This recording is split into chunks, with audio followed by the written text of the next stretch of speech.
Good evening and welcome to the inaugural finale of the Misaskim Telethon. My name is Rabbi Golding. I'm the CEO of Misaskim. I have that schus since January. This campaign is vital to the existence and the future of Misaskim. Throughout the evening, for the next 4 hours, you will be able to hear from so many people who have been helped, or who have helped Misaskim do their tremendous holy work. It is my schus to have a partner this evening, the co-host. Actually, he's the host, I'm just the co-host, Rabbi Yoel Gold, who flew in specifically today from California. You may have seen Rabbi Gold on his Inspire Moments video, or you may have read about from his aha moments in Ami magazine. It is my utmost pleasure to introduce our host this evening, Rabbi Yoel Gold. Thank you so much, Rabbi Golding. It's really an honor and a privilege to be here tonight and partake in this important campaign, the emergency campaign for Misaskim.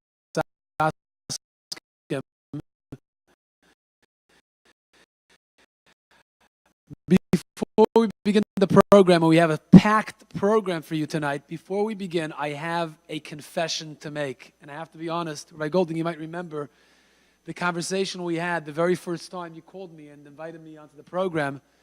I thought that Misaskim is an organization that provides the necessities for a Beis Avel. You know, when you go to a Beis Avel today, it's commonplace to see the plaque, Hamokim Menachem Eschem, with Misaskim. You see the chairs, you see the folding chairs, you see the Aron Kodesh, the Sefer Torah, the Sidurim, the Mechitza, and the water cooler. Whatever a Beis Avel needs, that's what I thought Misaskim is. But as I started doing my homework for this campaign, I realized that the tagline, the theme is answering the cry. Misaskim is so much bigger than providing the amenities, the necessities for a Beis Avel. It's assistance to orphans and widows that I never knew, providing them with gifts, trip, concerts, counseling, to be mechazik almanos and yisayim, burial arrangements for meis mitzvahs, miscarried fetuses, stillborns. I mean, and the list goes on. Emergency disaster recovery. I encourage everybody to go to the website, misaskim.org, take a look at the numbers, at the number of people this year alone who benefited from Misaskim. Take a look at what they do, the services they provide. It's endless. It's answering the cry. There's no specific mission statement. It's to alleviate the pain and suffering with compassion. So to me, I'm blown away, and I'm really humbled to be here tonight. I totally agree with you, because I get blown away almost every day when I'm in the office. This morning, and I made a rule. I said, no, there's not allowed to be any tragedies today. I come to the office. Where is Yanki Meyer? He's busy with Rahman al-Islan, a SIDS baby today, working a local baby who passed away, and he is working on getting the medical examiner to release the body as Nebuch, the child, as soon as possible. This happens every single day. We were going to see a clip from Rabbi Mansour in a few minutes, and this past Sunday I was supposed to meet Yanki Meyer at 10:30 in Brooklyn. Where is he?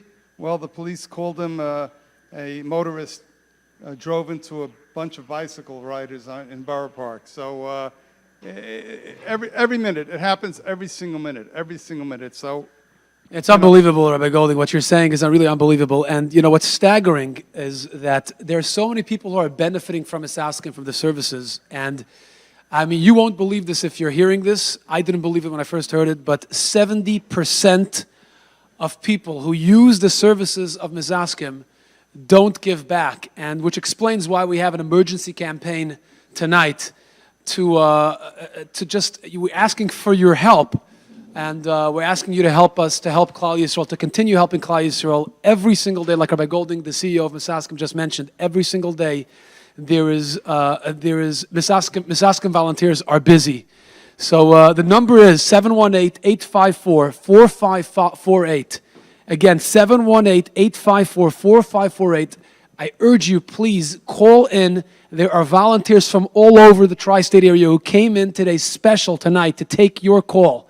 718-854-4548. We have the incredible privilege right now to have with us someone who is deeply connected with Misaskim, Yisrael Lamb. I have to say, Yisrael, this is the first time we're actually meeting, but we have a lot in common, by the way.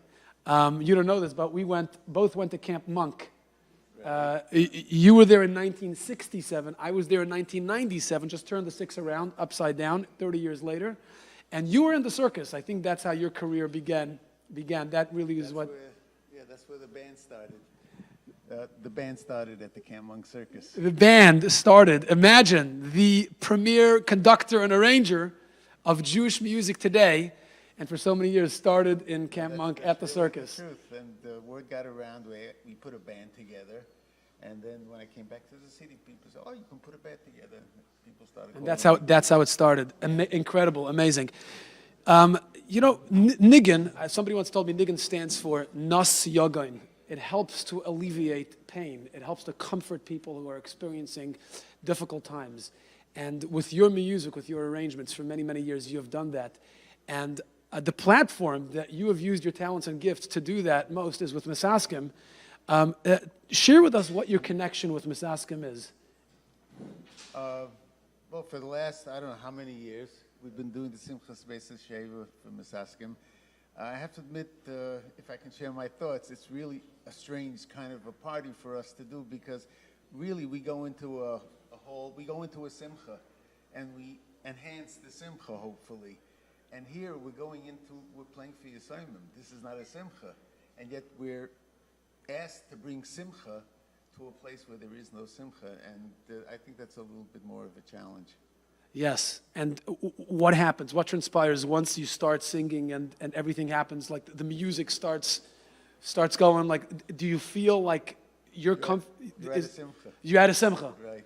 So the base level transforms into a base mishta for the Amanas and Yisayimim. I think it's not just what we do, but what's happening that day, what Misaskim does for the kids that entire day. We're at the tail end of the day. They come in with big smiles on their faces, and I guess they were treated special, and they've been given a party. And it's special to us when we play up there, that's for sure. It's really incredible. I tell you why. It's so important that you're here sharing it with our audience, because I never knew this. I knew Misaskim. I knew basically that there's Shiva chairs in every house, but I didn't know that they follow up with Almanas and Yisayimim. And it's incredible to hear it from somebody who is contributing to these events personally and is there. With my videos, I always try to get the people involved to speak, because that has the most credibility. So you coming on tonight, what would you want to share with the audience? What message would you want to give them tonight? Well, in terms of Misaskim, again, speaking personally and from experience, everybody sooner or later has had experience with Misaskim. They've helped everybody. And again, in my particular case, I lost a mother, I lost a father, and they helped out in both cases. But when my mother was nifter, and we went there for the Kuvur in Eretz Yisrael, and we were greeted, on the way back, we were greeted by Yanki Meyer and Misaskim. We were escorted right through immigration. It's a difficult time. We probably didn't sleep for who knows how long, going there, coming back. And the immigration officer just took our passports, stamped it for all of us, said, "Sorry for your loss," and we just went straight through. So it's not a little thing, it's a big thing, and I think it shows that Misaskim just really cares about, it's not just providing the chairs and the air conditioning, the logistics of what you're going to need for the next week, but they really care to make this whole transition easier. There's feeling and emotion behind what they do as well. Right. Yeah, absolutely incredible. Yisrael Lamb. I'm going to steal your mic. Yeah. I have to tell you, what you said about the Yisayimim and dancing, etc., two things I learned. One, I understand that ordinarily at a wedding you'll play for 20 minutes, 30 minutes. I understand that at certain instances you could play for an hour and a half nonstop at these Misaskim Chalamayit events. I also understand that I saw a letter from someone He wrote a letter recently to Misaskim, and he wrote about the Chalamoid event that you guys played at. And he said, I was machmir. My children did not listen to music for an entire year. It was right after the year was over. And this was the first Simcha that they had, and that you made them feel like normal people once again after a year of Avelis. So you're playing there. You have no idea the mitzvah and the Simcha that you are generating. And all I could say is Hashem should give you the koyach to continue doing this for many, many years to come. I know that Rabbi Gold said something about Camp Monk, 1997. I'm going to tell you, I don't know what you were talking about. Yisrael Lamb played at my chasana 42 years ago. And we made the JEP record, the first JEP record, in 1973. Now, I'm not too good at math, but you do the math, 1973 to today. Let's skip the math. Let's skip the math. Yeah, we called him Big Lamb. Big Lamb, Right. continued Hatzlacha. Thank you so Hatzlacha much to for you. taking the time. Thank you. Pleasure. Thank you. Thank you. Thank you for Hey, coming on. Yisrael Lamb. Yisrael Lamb. Thank you. Guys, you heard it from Yisrael Lamb himself. Please visit the website, misaskim.org, and help us continue the tremendous, tremendous work. The chizik that Misaskim provides for these almanas and yisaimim are invaluable. They're priceless. Misaskim.org, 718-854-4548. 718-854-4548. I heard a very humorous story once. A guy shared with me that he does kiruv, and it has to do with song and pain. Guy said he was going to New Square for Shabbos, and he was there with a group of boys that he was trying to be Mekarev, and they sat him up there next to the Rebbe. And in the middle of the tish, the Rebbe said to him, the Rebbe turned to him and he's mechaber him with a niggin, with a song. And the guy didn't know what hit him. He didn't know any skver nigunim. He didn't know what to sing. So he turns to one of the ziknei chasidim next to him and he says, what should I sing? What should I do? And the guy says, just say oy oy oy, and you'll see the whole olam will start singing with you. And that's what he did. He said oy oy oy, and within seconds the whole place erupted with some niggin. And it was just an am echad. And he came back and he told me, he says, Rabbi Goldie, I got to tell you, when we yell oy oy oy, you have a team of Jews behind you who are supporting you. And I think Misaskim really, they really embody that concept of when a Yid yells oy oy oy, there's a group of volunteers who know what to say, they know what to do, and how to answer the cry. So help us do that. 718-854-4548. 718 854-4548. Go ahead, Rabbi Goldie. Honorable guest, and that he is the Honorable Senator Simcha Felder. Please. Senator Felder, have a seat. How are you? Take the hot seat. Okay. It is hot with all these lights, by the way. Okay. Thank you so much for coming on, Senator. It's Simcha. You know, I got to tell you, I was thinking about speaking with you, and I thought to myself, there are so many askanim in Klal Yisrael, but I can probably count on one finger how many askanim are b'nei Torah and state senators. So it's really unbelievable. You have a very unique opportunity to be able to help, the Torah community in your position. And I know that you're very, very close, and you work on behalf. You work together with Misaskim and a lot of the legislation. And a recent example was a legislation that you pushed through regarding unclaimed bodies. What could you share about that legislation that you pushed through with Misaskim? Well, first of all, thank you for the compliments. It's always good for my ego, but especially in Trucillo, when I went to Stolner Yeshiva, we have fond memories together. Rav Naftali, Rav Avram Trupp, Zechrein Sagu Kervacha.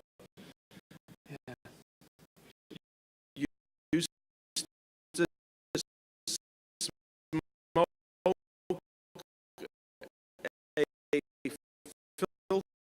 filterless cigarette. It's not, health is a separate issue, but on Chodesh Elul, he used to take a half of a filterless cigarette. So thank you for the introduction, but we'll talk about Misaskim legislation together with Yankee Meyer, but I just wanted to share another thought Go with ahead. you, if you don't mind, that in Torah V'das, I remember Rabbi Avram Palm, Zechron Tzadik Levracha, used to give a shir every year, Parshas Chayesara, about different schools, different things that people do to make sure that it's going to be a good shidduch. You know, having it on Tuesday, on Yom Shlishi, having it in the beginning of the month, all kinds of things. And Rav Palm, Zechron Tzadik Levracha, used to say, but the biggest segula is that there should be shalom, that there shouldn't be any fights. So I want to take off just for a moment on that thought. You know, there are a lot of tzedakahs. People do all kinds of segulas. They give in this pushka, if they, Baruch Hashem, all good things. If they lost something, put in the Meibal Nes pushka, other schools, there are all kinds of schools, they're all good. And especially during this time of the year, people are doing all sorts of simonim. Now you can get all fruits and vegetables, everything that possibly is listed anywhere. I heard if you give $180 to a certain tzedakah, they have 10 rabbanim eat the simonim for you on Rosh Hashanah. I'm just going to For 40 days straight. This positive thought. So what I wanted to say is that an Adam Gadol told me that you don't have to lose something and put tzedakah in to find it.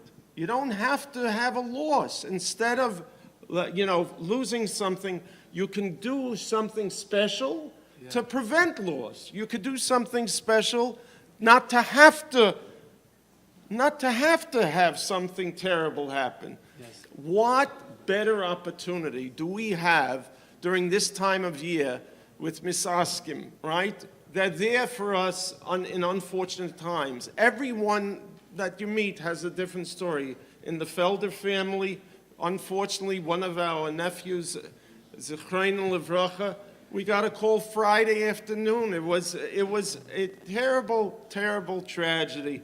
And I didn't even know anything about it. It was my nephew. It was Yankee Meyer and the people at Misaskim calling. I'm begging the listeners. I don't do fundraising. Usually the fundraising that I have to do is for my own re-election campaigns. I don't do any other fundraising. Yes. I am begging you. And I really feel that it shouldn't have to be that way. Yes. I mean, that you have an opportunity now. I'm talking to Achenu B'nai Yisrael and everyone else out there. You have an opportunity now not to do something for Misaskim, as Rabbi Pilchik from Carl and Stone days used to say when he came around with the pushkas. When you go collect with the pushkas, make sure that you understand that you're doing people a favor. They're not doing you a favor by contributing. I'm begging you. This is a rare opportunity to donate to Misaskim at 718-854-4548. 718-854-4548. And don't wait till the last minute. Okay? Don't wait till the last minute. You have an opportunity now. Grab it. Take this chus, and in this chus, Taka, you will be able to have arichas yamim, and the people that are close to you will have arichas yamim. You'll have refuas, yeshuas, whatever you need. And that's not from me. Rabbi Gold is promising you, Rabbi Golding, but more importantly, I am positive that Hashem will give you whatever you need. Don't wait for problems. Give the schus now, give the tzedakah now, to prevent any issues, to prevent any problems, to prevent the Baruch Hashem we will be blessed. We'll be blessed with a good year. I'm sorry, but I'm so personally touched by the Misaskim being there in such times of tragedy. Yeah. And here we have an opportunity right now to avoid tragedy, to prevent it. So I'm sorry. I didn't mean to hog the show. No, this is what we brought you on. This is what you're here for. I'm very sorry. No, I want to tell you. I wish I could have a chance to speak to Yankel Maya myself. Is he around? Can we get Rabbi Maya? I know that he doesn't like doing it, but drag him in if you have to. Drag him in. Wow. Drag him in. Yeah.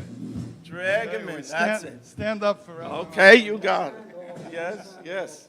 Yeah, it's good to see you. Good. Rabbi Gold was talking about legislation. Now that I calmed down, Rabbi Gold. Those were those were Dvarim HaYotzim and Alev. I mean, you touched me, Rabbi Gold. I mean, that was incredible. Thank you. Yeah. But Rabbi Gold had mentioned about legislation. So I got personally, when I started talking about family members and all the other good work that you do, but people don't know that Misaskim and Yankel, Rabbi Yankel, I don't care, I call him Yankel Maya, that's it. Yeah, Rabbi Yankel is involved in legislation to try to prevent agmas nefesh, aggravation for people. And the bill, the legislation that you talked about, came through Misaskim, that helped save so many people tragedies. And I'm going to just role play from the beginning. This is exactly how this legislation got done. The phone rang, and Yankel Maya said, what? Jack, go ahead. We got to act right away. About? A bill that was there was a bill in New York State that if a body of a nifter was laying in the morgue for 48 hours and it wasn't claimed, there was a law on the books that stated if a medical school wanted that body to dissect it for medical study, by law, the New York medical examiner's offices had to give it to that school that requested it. So just picture it in today's day, somebody that passes away, his son is or his family member's on a cruise where he can't be reached, and by the time he gets back, the body's been dissected to what they do in medical school.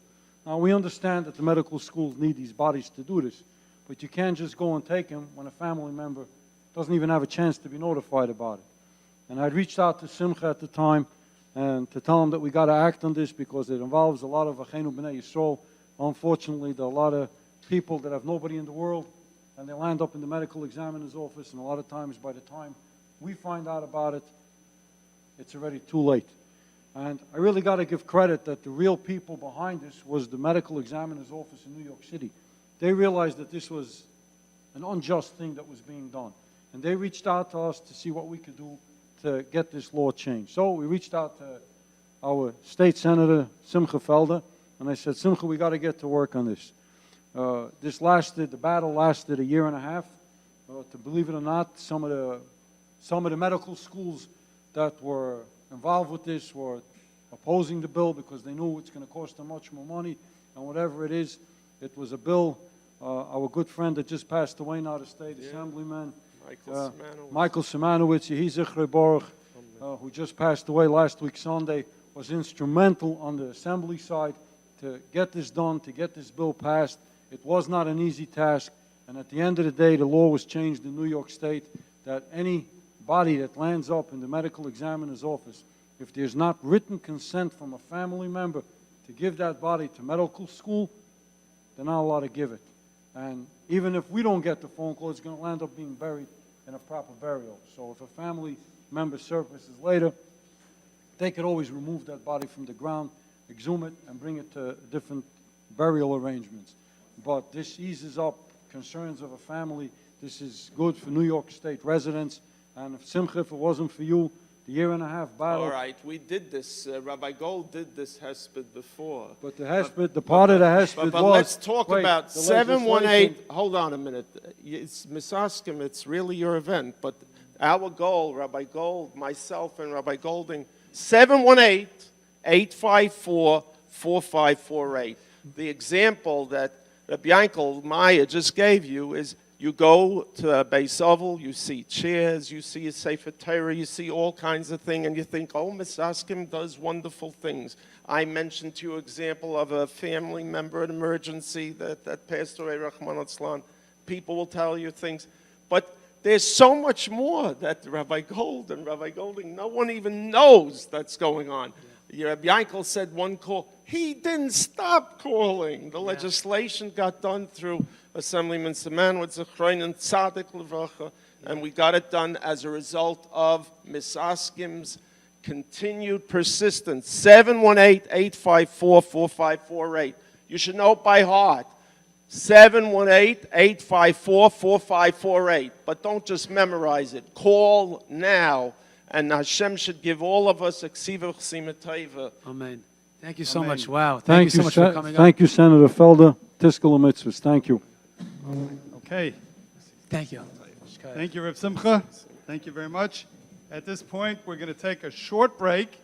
Better World Productions produced a short video about Misaskim. We're going to, as they used to say, we're going to go to videotape, and while the tape is running, you'll have a chance to see the 6 major aspects that Misaskim is busy with. So right now, answering the cry on your video screens now.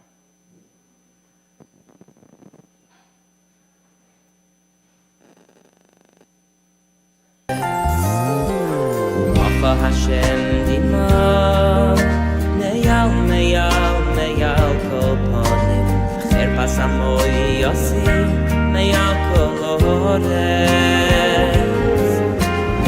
Macha Hashem dima.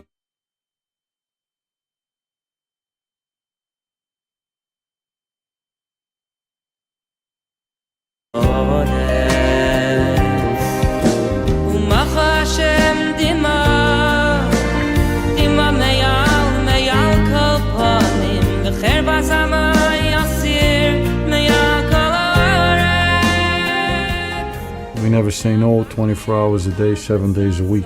When somebody calls Al Kotzor Sholei Tovoi, we're there. We're on the battlefield. We're in the front lines, trying to do what we could do to ease another Yid's pain. Somehow we say, no, Misaskim, they do all their stuff, and they got the trucks, and they got all the chairs, and they brought the water cooler, and they were there at the fire, and they do the chesed by going out where there's an unknown grave, and they pay for everything. They did everything. But they do it, that's their work. They do it. It just happens by itself. Well, one day, it don't happen by itself anymore.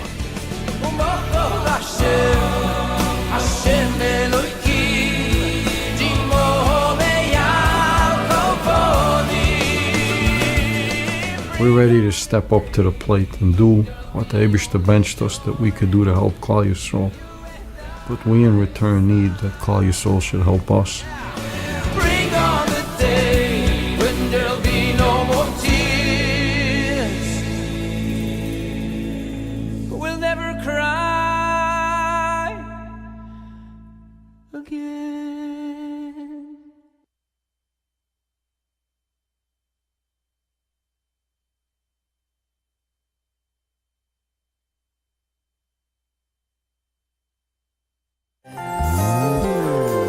Hashem dima, meyal meyal meyal kol panim, cher pasamoy yosi, meyal kol ores.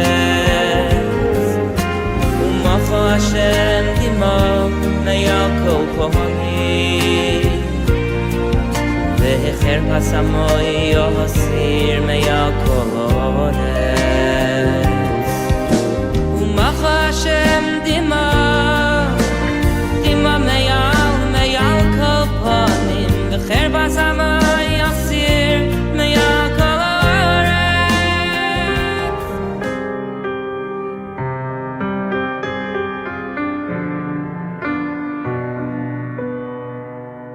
When we came back from the Levaya, we were very down and our minds were not proper, and I was thinking all the work that has to be done in the house. And when I came home, everything was set up, everything was moved and put into the right area to make the maximum amount of room.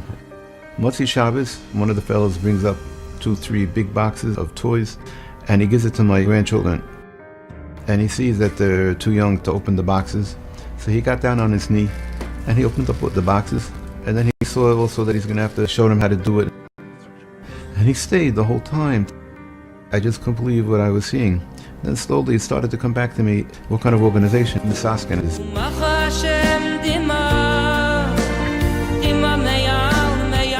I was nearing the end of my dispatching shift, and we got a call from somebody in Borough Park saying that she has a Russian neighbor whose son passed away in Schenectady. They're not sure what's going on, but they need help to get the body released. There was a whirlwind of activity, getting in touch with everybody, trying to get through the legalities, finding out what really happened and how this body can be released expeditiously. Several hours later, Baruch Hashem, the medical examiner in Schenectady released the body and said that we can come pick it up. We drove a total of approximately 400 miles. The next morning, we had the zchus, gave him a proper tahara, tachrichem, kevi Yisrael, like every Yid.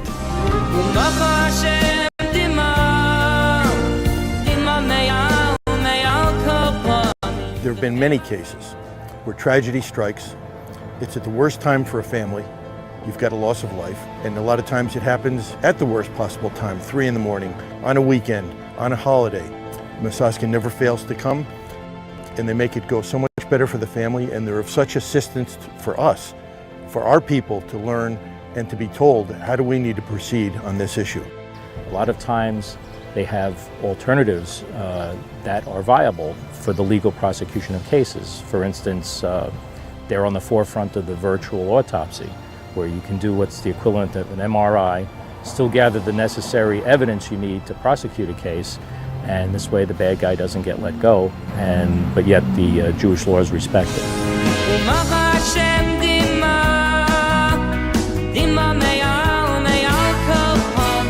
Misaskim goes to do the work in Klal Yisrael that is the most difficult. We never expected to get a phone call of a young mother who had both her arms and both her legs amputated. We couldn't go on. That was a day that anybody in the office needed strength. We were the ones who were tasked with burying these Evarim. This is a story that'll stay with us forever.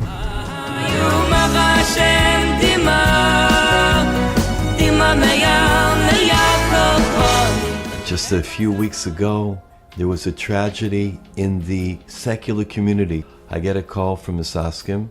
They're going to present the family with various gifts, with things that will comfort them. I came. I see that people are there representing the police department and different agencies, and it was so incredible to see the mother that lost a child, to see the siblings, the smiles on their faces. The Kiddush Hashem that they make is amazing.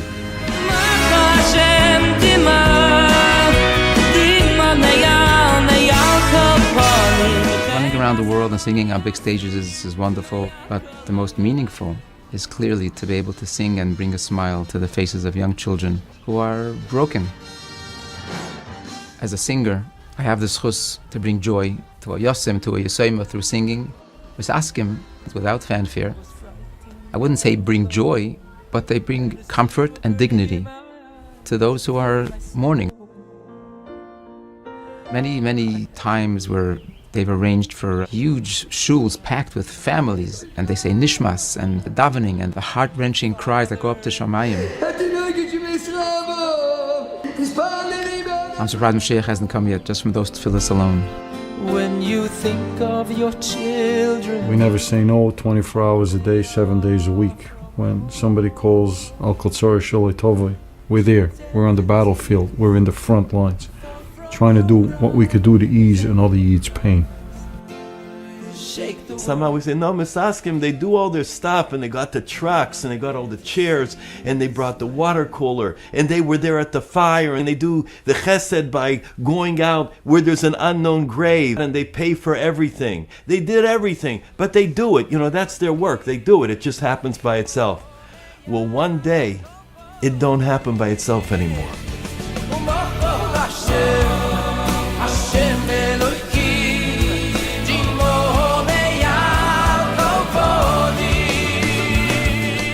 We're ready to step up to the plate and do what the Eibishter benched us that we could do to help Klal Yisrael.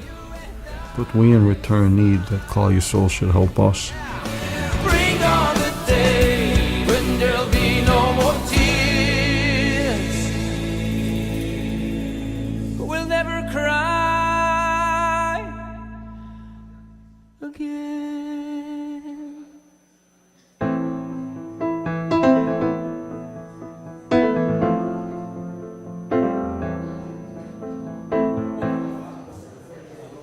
Guys, welcome back. We hope you enjoyed the Misaskim video. I'm taking you now into the other room at Misaskim headquarters, showing you what's going on over here.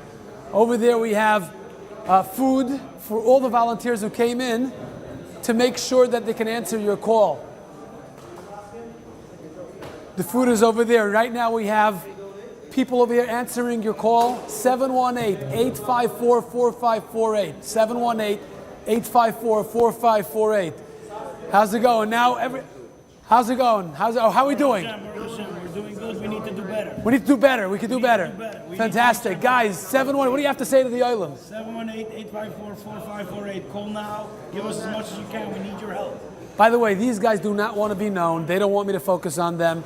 They're always behind the scenes, but they have no choice tonight because they're Mansour Nefesh for this campaign, making sure we can fundraise whatever we can. Okay, let me take you back there. 718-854-4548. Call in right now. Baruch Hashem, it seems like we're busy. Are we busy here? How are we doing? Busy. Great. Okay, tell them you're waiting for their call. 718. Okay, it's not ringing. 718-854-4548. Back there. Look at this. You guys, you came in from, where'd you come in for this? Williamsburg. From Williamsburg. All the way from Williamsburg. I came in from LA. You can't come in from far enough to answer your call. Please help us. 718-854-4548. Yeah, what's your name? My name is Chaim Glock. Chaim Glock. Chaim, share a message with the island. Tell them to call in. We're waiting for the call. People, call in and help us help. We need your help to be able to help other people. That's it. That's exactly right. There's nothing we can do. Okay, Rabbi Sai, I'm picking up the next call. I want to pick up the next call. Take your information. You can pay on a monthly basis. Give $10, $18. Just pick up a phone. That's all you have to do. 718-854-4548. Pick up the phone right now. Don't wait for 5 minutes, 10, 15 minutes. Right now, 718. Oh, he just picked up the phone. Fantastic. Okay, the next call. Can I pick up the next call? It comes through. Here we go. There's a call right there. Hey, how you doing, Misaskim? Yoel Gold speaking. Can we take... Thank you so much for calling. Thank you for supporting us. Can we take your information?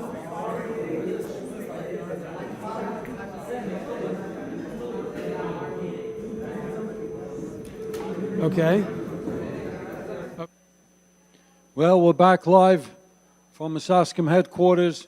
We're honored to have a special guest that came in tonight, a good personal friend, none other than Chief Chris Trucillo, the chief of the New Jersey Transit Police Department. And he took time out of his busy schedule to still make it into Brooklyn tonight. He's had many, many, many years of interaction together with the Misaskim organization. And we'd like to turn the mic over to the chief for a few minutes and just talk about a little bit the interaction between Misaskim and law enforcement almost on a daily basis. Jack, Yankee, good evening. I'm honored to be asked and honored to be here this evening to support you and, more importantly, Misaskim and the great work that Misaskim does. Over my career with the Transit and the Port Authority Police Department, I've seen firsthand what Misaskim does for folks, and not only in the Jewish community, where you do so much to support people at the most difficult times in their families' lives, in most cases, but you also supported the Port Authority Police Department and our 37 families of officers who lost their lives in the line of duty on 9/11. You were side by side with our officers at Ground Zero. You were side by side with me when we had to talk to families who were grieving. And I know of the great work that Misaskim does. Like I said, not only in the Jewish community, where you make sure the important traditions are carried out. You help people at their most difficult moments, and you don't let resources stand in the way. You support all people from all economic ends of the spectrum. So you're right, it was difficult to get into Brooklyn tonight, but it was very much worth it to be part of such a great cause. You know, Chief, I think it's ironic that we're sitting here and talking about our interaction on the same week that 9/11 happened. Yeah. You know, how ironic is it that 16 years ago you and me were side by side and not knowing what was going to be the next word that we were going to tell family members, not knowing who we were going to even have to tell it to. And these were so many friends that we saw on a day-to-day basis. I mean, let them rest in peace, Inspector Infante. You know, we were all hoping and praying. You know, I was probably the last one that spoke to him then when he was up in the building already before it collapsed. And what this all did for the months and years to come afterwards, all the memorial services. But I always got to say, you know, the big thing that we look at it is we live in a great country where there's freedom of religion. You're basically free to practice any religion you want. And at the end of the day, besides for the free religion, there's still a great country that has great laws. And a lot of times you got to build a bridge between the religion and between living the law of the land. It's especially when a tragedy strikes, meaning somebody has to deal with a death in the family. According to Jewish law, you're not allowed to do the autopsy. Law enforcement would like to know what happened, and a lot of times we have to explain and try to navigate a system that everybody should walk out and they should be happy. So, you know, at the end of the day, Chief, I wouldn't be able to do this without us talking and corresponding every day. And on another note, I know Rabbi Golding is not sitting here at the table right now, but we were all involved in the big event of the Siyum HaShas in MetLife Stadium from the Aguda. And at that point, you were responsible for shuffling some 10,000 people on the New Jersey transit system. And there wasn't death, it was a happy occasion. And how much we all worked side by side. You made sure that the trains will be there late as possible, that the union would let you keep them there. How many extra trains were added onto the lines to make sure we could get people out of here as quickly as possible. And more important than anything else, the security that you took care of, Chief. Every train, the dogs went through it beforehand. You left no stone unturned to make sure that the community, the safety of the community was guaranteed. And we're forever grateful to you. You know, there's that famous picture when the Siyum HaShas ran a little bit later, and there was only so much that you could hold the trains, that you were telling them that if they don't get out of there soon, they're going to have to walk home. But you did your best in keeping it. But this is just everything that comes out from us dealing on a daily basis and trying to do the right thing with the people that we always service. Yeah, Jack, you brought back a memory. My police officers, when they worked the night of the Agudat, and we explained the cultural diversity of what this event meant to the people that were going to attend and how important it was. And we also had a plan because the Jewish community were not necessarily familiar with the rail system. So we made sure our officers understood that they had to be good communicators and help shepherd people in the station, on the train, out to the MetLife Stadium. And one of the things that impressed my officers so much was in no other event, at no other time, except maybe right after 9/11, had they experienced so many people thanking them for what they were doing. They felt good about being at that event because the community, your community, the community that Misaskim serves, were so appreciative of the efforts of law enforcement for the Agudat event.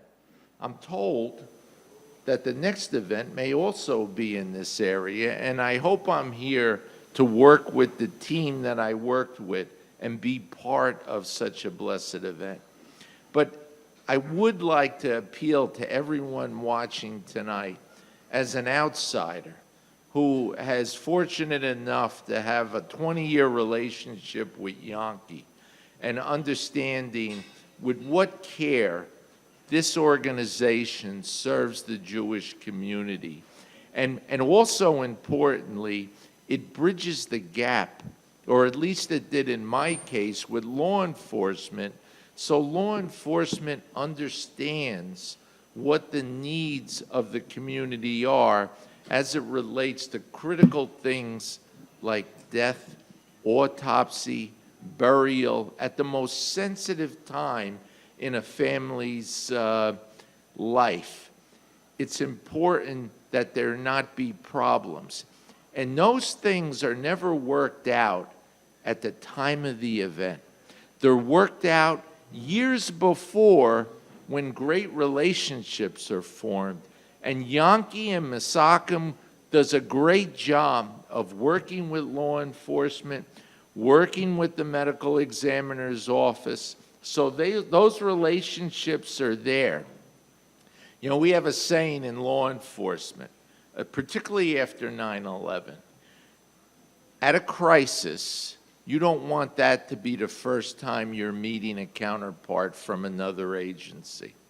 You need to build those relationships beforehand. And Yankee has done that. I've seen it firsthand, and I've seen this great organization, Misaskim, do it as well. I would ask everybody out there, support this organization, because you never know when you'll need it. Chief, thank you so much, but I think before, Rabbi Golden, before we turn the mic to you, when in your days when you were in Port Authority, and how many times when we got the phone calls that there was a coffin coming in to LaGuardia Airport from Canada, and they had to make the El Al flight that was leaving to Israel for burial, and we only had a short window, or we wanted to still catch a burial before sundown, and we had to get escorted onto the tarmac, right to the planes to pick up these coffins. Chief, these were the relationships that were built over the years, and until today we're reaping the benefits because it's still being done today. But these were established the years when I started dealing with you. But then let's talk about, not everything is death. There were some happy occasions too. When I called you, and I'll let you go with the story, Chief, when there was a bride and a groom stuck in the airport, and one of them was detained by customs. I think I'd like to tell that story if Yosef permits me, and if you're not going to be embarrassed if I tell a story. At the time, I was the commanding officer at Newark Airport, and it was about 7 o'clock at night, and I had just gotten in my car, and I was on my way home, and the phone rings, and instantly I recognize it's Yankee. So Yankee called, I answered the phone, I said hello, and he said, "Inspector, I need a favor. But before I ask the favor, I need to explain to you the tradition." And it was on that night in that car that I learned the tradition that when a Jewish couple is married, for 7 days they celebrate. And each night the groom is required, I believe, to sing certain prayers. And the couple came from Israel. And unfortunately, the groom was detained at immigration. So Jack's ask of me was to help the groom be able to sing the prayers with his family. And thanks to the cooperation of customs, we didn't circumvent any rules, but we were able to keep the custom. So I learned, and Jack supported a family in need. So that is a great story to end it on. It's not always in tragedy. A lot of Yes. times when relationships are built, you never know where we're going to land up dealing. That's right. I just want to end off by saying we appreciate you are, whether you like it or not, you are a member of the Misaskim staff. Whether you get paid or not, that I can't. But Chief Trucillo, thank you so very much. We're going to see you at the next Siyam Hashas, Amen. God willing. and the story that you told us about how appreciative people said thank you. I just want to tell you, when I worked for Agudath Israel of America, I had the people at MetLife Stadium kept saying to me, never in the history of any event that they ever did they get thank you letters and thank you cards and everybody saying thank you. So I certainly understand what you're saying. We appreciate you. We appreciate your work. We appreciate your understanding of the laws and the traditions of Judaism. And may God bless you that you should be healthy till 120. Thank you, and good luck with the telethon. You know what? I was going to say something. I was going to say that, it's always nice to hear from an outsider to come in and remind us how special Misaskim is, and Yankee, and Rabbi Golding, and the Jewish community is. But after Rabbi Golding just spoke, I mean, he's right. You are an insider. You're not an outsider. You're a part of Misaskim. You're part of us. And I feel kind of like I am the outsider here because I'm not part of this long relationship. I came in from LA and I'm blown away, like probably many of the viewers are, at the established relationships Misaskim has and your service to our community. So I want to thank you on behalf of all of our viewers tonight. Thank you. You're welcome. Rabbi Gold just came in from Los Angeles, special for this event, so he certainly gets the award for distance. I know you came. I know it was hard coming into New York, but you should have come in lights and sirens, and you wouldn't have had a problem with the traffic. Jack does it all the time. I don't know what the problem is. I said earlier that he should have taken a train. Anyhow. But Chief, I'd like to finish off by just saying one thing. I thank you from the bottom of my heart for giving me an opportunity to serve on your team as one of your chaplains. Thanks, I really Jack. thank you so much. Thank you. And I want to take this opportunity as we get ready for the next interview. Thank you very much, Chief. Okay. I just want to mention a few important thank yous that we have to, firstly, one of the main sponsors of this evening, which is Elite Home and Healthcare, which is a division of Elite Choice. They are the CDPAP provider that allows an individual to hire anyone they want to provide care to the elderly. Yes, please bring in Mr. Shiloach. Now, what they do is, whether you have a child or grandchild or anyone wants to provide these services, and many times they're already doing these services, like taking care of the laundry and taking them to a doctor, they arrange for you to actually get paid for it. So if you call Elite at 718-925-2525, that's pretty good how they got that number, 718-925-2525, or email to info@elitehhc.com and request a home visit to discuss their service. I'd like to take this opportunity to thank Excellent Sound and Lighting, who provided this fantastic backdrop. Mr. Shloach, just come right over here, come around. And we want to thank some of the people, right over here, some of the people from Lakewood. We have a large crew of people from Lakewood who came in, and I want to express my appreciation. We'll hear later on from a Lakewood volunteer about, but we want to, at this point, thank the Four Corners Bagel Shop, who provides free meals for some of the people who are sitting Shiva.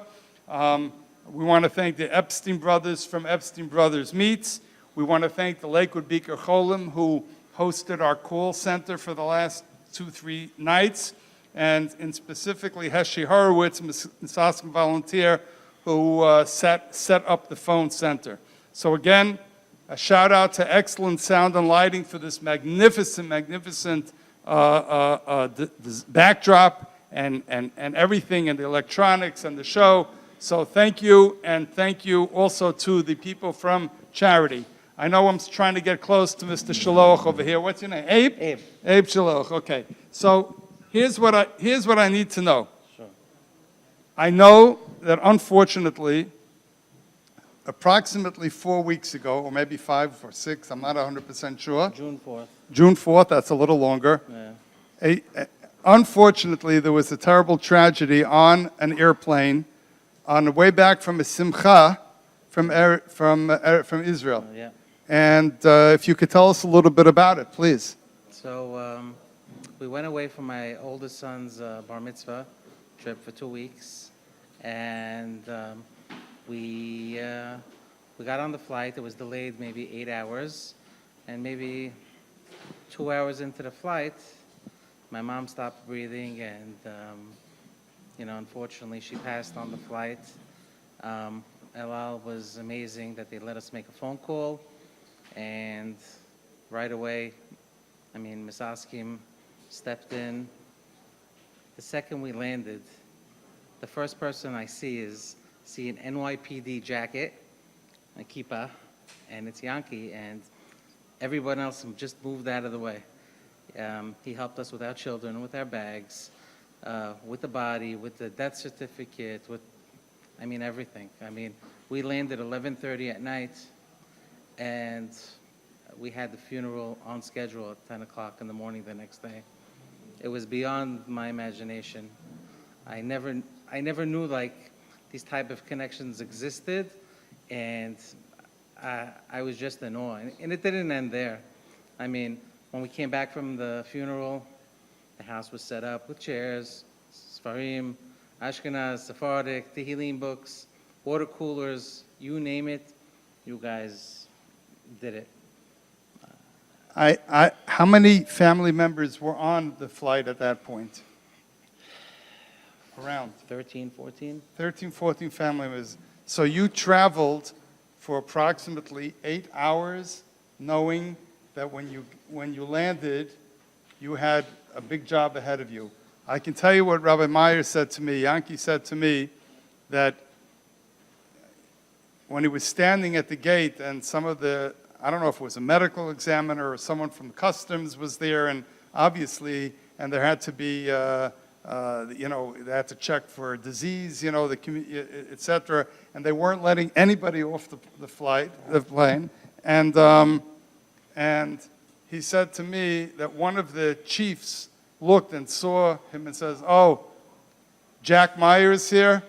We know that this body is going to be released ASAP." Right. So, I mean, in your wildest dreams, did you think you would be able to have the funeral the next morning? Never. If you would have told me it would have been later in the day, maybe, but definitely not the way it went, the way it happened. We went to get to identify the body, and Yankee told me, "Don't worry." Like, I showed him a picture of my mom, and he says, "I'll do it. Just go home, get some rest. You have a long week ahead of you." And I had just met him, and I feel like I know him for my whole life. It's an amazing organization. If you had a message to our viewership, what would you say to them? I would kind of say what you guys have heard a little bit prior to me sitting here, but it is true. Unfortunately, God forbid, there will be a day when, we'll be on the taking side of Misaskim, and as long as you can be on the giving side, I would suggest everybody, reach into their hearts first, into their pockets, and just support this organization, because I don't know where so many families would be without them. They really, take over just like family and even more. Really big chazak u'baruch to this whole organization. It's beautiful. So before I turn over the microphone to Rabbi Gold, I just want to give you my humble bracha that you and your family should only know of Simcha, and we appreciate your support of Misaskim, and we appreciate the fact that you took the time to come here. We know that it was difficult. We know that there's someone in your family who's also not well, and that you came directly from the hospital, or pretty much so. We appreciate that. You should have a ksiva v'chsima tova, and we should hear only Simcha. Thank you, Rabbi. Thank you so much for coming on. Very Thank you. powerful. Thank I really you. appreciate that. It was powerful when he said that don't wait until the day that we need Misaskim. Right now, you can be on the giving end. Make sure to take advantage of that, and call right now 718-854-4548. 718-854-4548. There's so many volunteers waiting for your call. This is the night that we have been waiting for, to be able to fundraise the amounts that are so vital to be able to continue with the work that we do.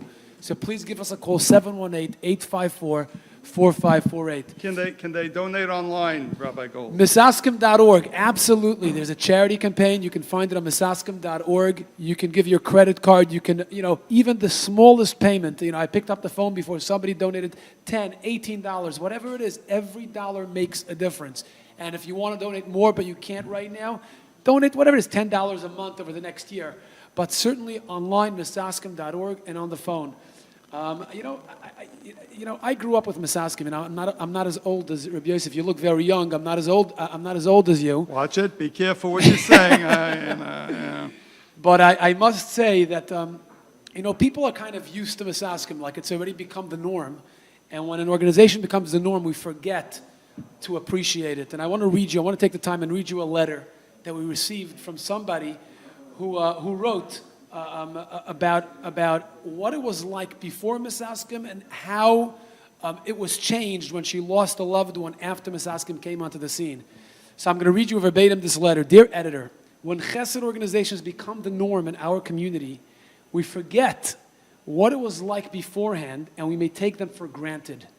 Both of my parents passed away prior to the founding of Misaskim. Now let me describe the scenario of an Isruchak Pesach Levaya, probably the last one of the day and a Friday to boot. There were no Shiva chairs to be had anymore. Now try to imagine, you have to take care of technical details when you're going through a crisis. We were giving corrugated boxes to sit on. My elderly father and uncle sat on my couch without the pillows to make it lower. It wasn't comfortable. Random springs poking up. I was in my 5th month. We made the best of it. Finally, my cousins ran off to Home Depot, found, you remember those white plastic chairs? They cut off the legs of the chairs, and they were able to shorten them. Someone called a chair rental place for the one who were coming to be Menachem Ovel, and the coat rack for a mechitza to put something over the coat rack. Someone else knew someone else who had a small Sefer Torah. Now try to think of all the necessities that are needed for a base oval. And she says, after the chair rental place delivered those folding chairs, somebody handed her an invoice. And she said, oh, I have to pay? Okay, where's the checkbook now? So I'm just going to read you the last paragraph. I know Misaskim isn't just about chairs. It's also the peace of mind that someone else is helping you arrange things when you're out of sorts and otherwise preoccupied. Emotionally, physically, financially, we should never need their services anymore. But after experiencing the before, I can only say that I appreciate what their services mean to us all. I want to thank the writer of this letter, but it certainly sheds light. Let's not take Misaskim for granted.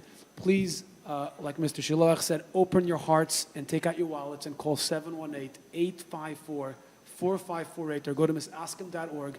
Right now, don't wait. Mitzvah haboliyotcha al tachmit sena. If you think it's going to happen tomorrow, it won't. It has to happen right now. 718-854-4548. I want to share with you a quick vart about this taken for granted. I once heard a great vart. If you look at the old Sidurim by Hallel, it says, by Hoidu Lashem ki tov ki lo olam chastoi. And it says over there, you have to say it twice. So it says, Hoidu Lashem ki tov ki lo olam chastoi. And then it says, Hoidu, again, v'chulu. So like in small letters, Hoidu v'chulu. Right. So somebody asked, when he learned Mishnais and Baba Metzia, it says, Shnayim oichzim betala, Zeh oimer shalihu, v'zeh oimer shalihu. It doesn't say the Mishnah, Zeh oimer shalihu, it's mine, and Zeh oimer v'chulu. It says it again. Right. The whole thing again. So why by Hoidu does it only say v'chulu? So he said a brilliant vart. He said, when you go and fight with somebody, so somebody says, it's mine. The other guy yells louder, no, it's mine. But when it comes to appreciation, you say thank you once, Hoidu Lashem, and then when you have to say it again, you take it for granted. It's Hoidu v'chulu. You start taking things for granted. It's not with the same enthusiasm. Rabbi Misaskim has been around for 17 years plus. We ask you, don't take Misaskim for granted. We need the funds desperately. Please call 718-854-4548. We have our next guest on deck. Yes, we do. And as some of you may have seen if you were watching the video beforehand, and we have the schus to have a very person who I consider to be a very good friend, Rabbi David Goldwasser. Rabbi Gold, welcome to the program. Come on in. Rabbi Gold, perhaps you sit back over there.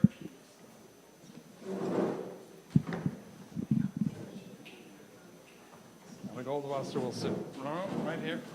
Right here.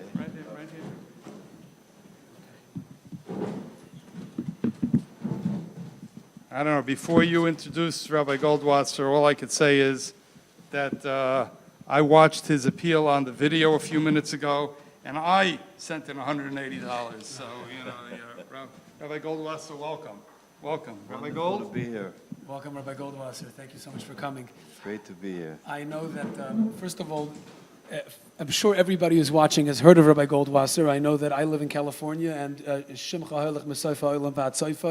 a noted lecturer and an author of many books and an inspirational speaker and a Rav. Somebody once told me that the difference between a Rav and a rabbi. I'm a rabbi. I don't call myself a Rav. I'm a rabbi. V'shul, I have a job. A guy said to me once, says, what's the difference between a Rav and a rabbi? So he said, I heard this from Rabbi Emmanuel Feldman from Atlanta. Sure. That's a good person. Yeah. He said to me, they're tzvei dinim. He said that a rabbi, he says, serves. A Rav serves and also leads. So, that's why the rabbi, he only serves, so he's sitting facing the call, making sure everybody is happy. But the Rav faces the back. He says, you got to follow. I can't just serve you, but you also have to follow me. And the Rav is a Rav taka, a Rav kipshutai. When I met Misaskim, we're all serving. They serve the cloud. It's the only thing you can do with Misaskim is serve and serve and serve. Yes. In so many ways. I know as a Rav, I know that, you probably are the first one to get a call from a family who's in crisis. As a Rav, usually families, they don't know what to do, they're at a loss, and they call their Rav.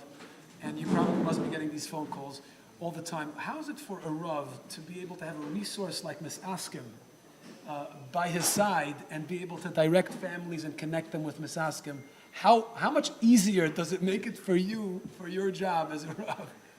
I tell you truthfully, I don't know how the world was without Misaskim up until the time they started. The things in our Golus, the challenge in our exile, which is without a doubt the greatest challenges that we've ever seen in the world, I don't even understand how it was possible before Misaskim came to an existence. There's a number to call, there's a person to talk to. No matter what the situation is, I cannot tell you within the past week what Misaskim has done. Whether they call us or we call them, it is the type of a situation that it's Beruma Shalom. It is something that everybody can answer. We got the Yom Adin coming up right now. We got Yom Kippur and Rosh Hashanah. So Hashem is going to say, what did you do for the Yisomim? What did you do for the Almanas? What did you do for the people that were mourning? What did you do when there was a calamity, Shelo Tov Ala Tzibur, that happened? What did you do? So how do I answer as a Yochid? All I got to do is say, I gave to Misaskim. I supported. Yosem V'Almana Yodev. All of the various things that they do on so many different levels. I got an answer on the Yom Adin. Hashem, I did my part. That is the schus that a person has when they give to Misaskim. I cannot tell you, Rabbi Golding, my dear Yedid, my dear friend for so many years. Back to JEP and NCSY days. But don't go back that far. I got to tell you, the mere fact that he is involved in this organization, when everybody wanted to be involved, there is no question that he saw the greatness, he saw the need, he saw that this is on the cutting edge. It's the organization that is going to take care to make sure that we survive this Golus. Because each and every day, Ein Rega, I don't want to say the end of that sentence, that we're not faced with something. Misaskim is here. I could call them at any time on any issue, and they can call me on any time at any issue. My phone to Misaskim is a hotline, both ways. Wow, it sounds like there's a deep relationship, and the Rav is a big supporter, and that's an inspiration to all the viewers out there. Rabbi, I got to tell you, Reb Yanki and Rav Landau called me a week ago about something that happened in the community. I could not believe that Misaskim was involved in the level that they were. It happened to be that there was a person in need. So there's one man that did not leave the side of this individual that was in crisis for, I think, 48 hours. Not to go home, not to be with his family, not to do anything of his personal needs. I talked to one individual about 15 minutes ago on my way over here. I cannot tell you the difference that Misaskim meant between a family falling apart, being torn asunder, and keeping together and knowing that no matter what happened, there's hope, there's an asid. So Misaskim is there filling every void along a crisis. It's not like there's there's a particular mission statement to Misaskim. Misaskim is answering the cry wherever it might be, whatever it might be. Misaskim is always there, and I encourage our viewers to follow the Rav's leadership and and really to call in right now, 718-854-4548. Please call in right now, or misaskim.org. Don't delay. Al tachmitzana, call in right now. It's so important. Can I ask Rabbi Goldwasser a question? The second Mishnah in Pirkei Avos talks about Gemilas Chasadim, and the Rav gives 4 examples: Nesameach Chasam V'Kala, Bikur Cholim, and the next 2 is Misaskim, Nichum Avelim, Likbar Mesim, and Nichum Avelim. And when you said about, that I chose to come here, I saw the need because I really felt, and maybe you things in crisis and Nichum Avelim, but he gets an idea in his head, and sometimes I think, how did he get such an idea? Where did the rayon come from? The police came here. There was a tremendous procession for the Levaya. All of a sudden, Yankee calls me up, and Rabbi Meyer tells me he's going to arrange that the police have drinks because they're going to be hours by themselves. And he's going to arrange that their facilities... I said, Yankee, what are you doing? He says, we got to worry about the community. That's our community. It's a police force. We got to show honor for the fallen. And he did it. And there are so many times that I say, how does he come up with that? Why didn't I come up with that? Why didn't I think about it? He goes to a community and he takes care of everything in such a way, and every member of the staff of Misaskim are involved. How did they get that idea to do it? It's mind-boggling. So we think, yeah, they're there. There's a whole team. I see the trucks going down the street. They have a beautiful office with all the different emergency equipment. But the thing is that one day a person's going to pick up the phone, chas v'shalom, and they're going to call Misaskim. And the phone's going to go cold, and it's going to keep ringing. And say, well, Misaskim, 24 hours. Let's go. Answer the phone. But little do we realize it costs money to have a phone. It costs money to have the person to answer. It costs money to have the people from the outside community involved on Shabbos. So if there's an emergency on Shabbos, they're able to take care of it and come and get us in our houses and our shuls. We're forgetting the money that it takes to get the trucks. We're forgetting the money that it takes to transport everything. The Sfarim, and I know the tremendous Sifrei Torah campaign. Who does that? I got to ask anybody watching this, anybody listening in, who does it? Who marches down the street with 13 Sifrei Torah? Who does it? Who worries about these people? Who worries about when everybody leaves the house and the Amon is there by herself? Or the Yisomalach, the little children are there. Who does it? It costs money. It costs money to go a few blocks over here in Borough Park and during Chol Hamoed make the unbelievable celebrations for those that lost their parents. I read about it in the paper and I say, oh, it's such a shame. I feel bad. But what am I doing about it? They're doing something, and it costs big money. Marching bands, singers to come in, food for them, treats, all kinds of toys for the kids. On Hanukkah time to get an envelope with money when everybody forgot. After the Shiva, everybody goes home. After the Shiva, people even forget. Oh yeah, I went to visit there. Misaskim continues. How are they supposed to do it? It don't run on air. The car runs on gasoline. Misaskim comes to all of us and they beg us, not for $1 million, although I'm sure they would take it. Give your share. Do what you have to. I give money, I have to go to school. I give money, I need to pay the rent. I give money, I need to go to shul. Misaskim is the Iker organization in our community. It is our mainstay. It's our lifeblood. We need to make sure that it's around forever. We need to make sure that Misaskim is here for whatever reason. It should only be good. But Maraboisai, I can tell you, by places that closed, that they thought was going to be here forever. L'olam voed. That place is open. I can tell you places closed and everybody cried. And when there was a place that closed in Lakewood, everyone said, how could it be? How you talking? No. It must have been some severe financial problem. No, I will tell you. It's just little monies that all of us put together that keep it running. They never ask. Rabbi Golding doesn't ask. Rabbi Meyer, I tell you, he's got a problem. He doesn't ask. No matter what he does for people, he will never even say it. If I tell him something he did for me, he walks away. I said, Rabbi, I'm not done talking. Could you stay here for a minute? He'd walk away. He never asks. So tonight, I want to be the one who asks. I want to have a schus. I want everybody to know, give your money. It's simple like that. Give your money. You got some meiser? You want to take something special for the holiday, for Rosh Hashanah, for Yom Kippur? You want a schus to go up in a Yom Adin? You stand there and you're going to daven Kol Nidre. You're going to be in the Nila. I tell you what you could say, Nila. Tell Hashem, I gave to Misaskim. Tell Hashem, could that please be a schus that I have a good year together with my family? There isn't a greater schus in this world. I will say it. There is no greater schus in this world than to give your resources, your money to Misaskim. Let them have a Yom Tov where they'll know maybe that the bills will be taken care of a little bit till the end of Yom Tov. Let them know it. It will be the single greatest schus that you can take. Believe me, the Malochim and Shamayim accompany these people in Misaskim. We got to join in. We got to become a member. We got to do our part. Be notel chelik. Unbelievable. If the Chavetz Chaim were here today, which is his yard site, Chavetz Chaim would scream out. He would say, support Misaskim.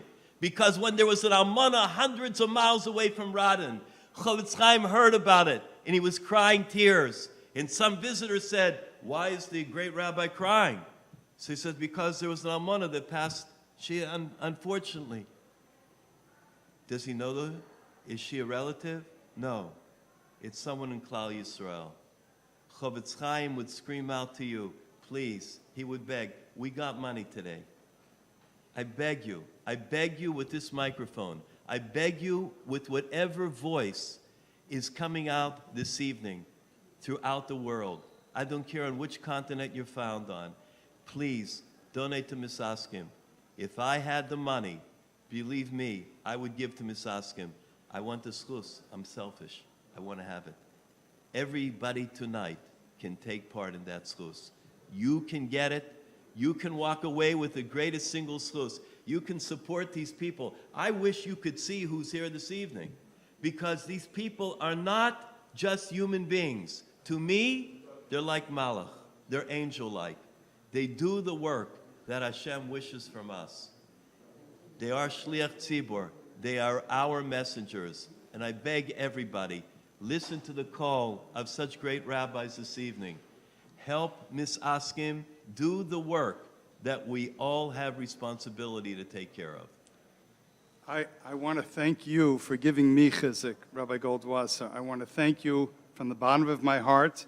It's very difficult. When we originated this campaign, we knew even further the financial situation in Misaskim is a lot worse than even you understand.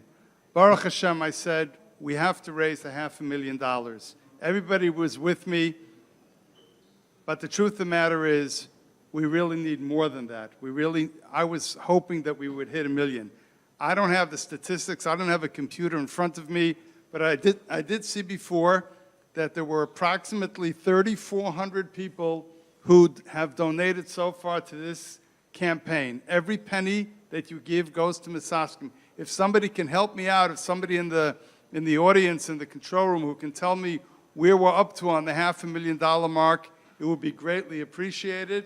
And what can I tell you, Rabbi Goldwasser, aksivach simatova, a good gebenched, zisa, healthy year for you and your entire mishpacha. And thank you so much for the personal chizik that you gave me. Thank you. Thank you. Shkayach for the chizik. For everybody, should be gebenched your great simchas, great happy occasions. Everyone should have atzlacha.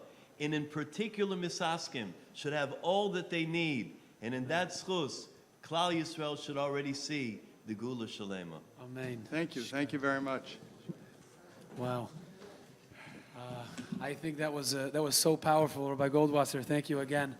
When Rabbi Goldwasser said that Rabbi Yankee, he doesn't know how to ask for money, I have to share with you, I don't think Rabbi Yankee is going to approve of what I'm doing right now. The first time I met Rabbi Yankee personally was just now when I walked into the Misaskim headquarters tonight. to host this program. And the first thing he tells me is, he says, Rabbi Gold, please don't mention my name.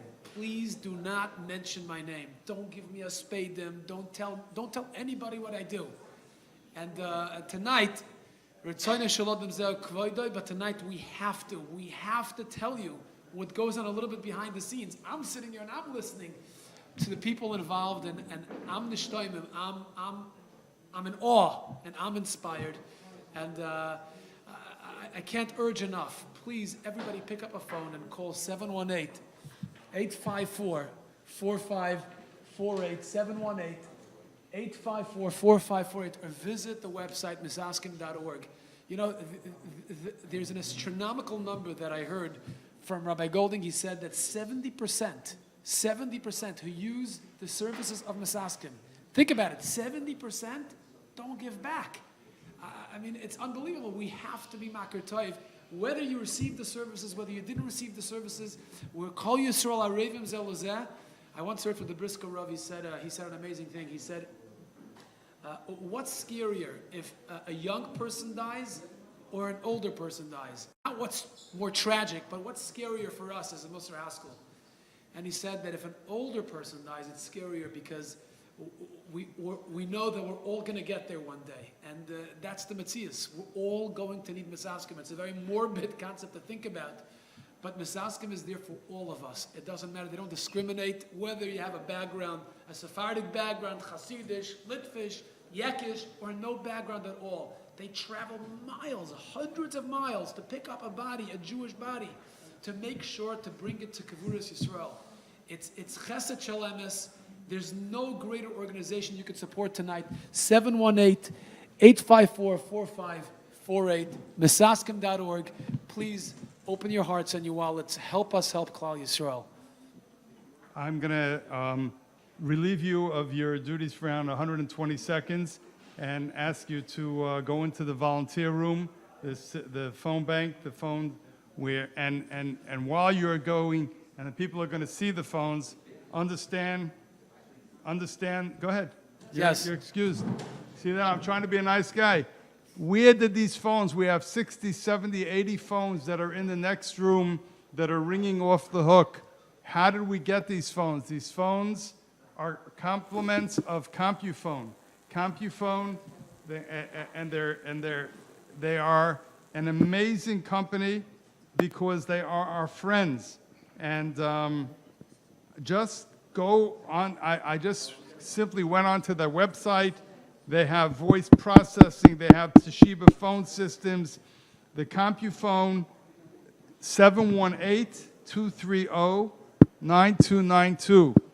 I cannot emphasize how appreciative Misaskim is to the management of CompuPhone, 718-230-9292. At the same time, I'd like to mention once again about the volunteers from Lakewood.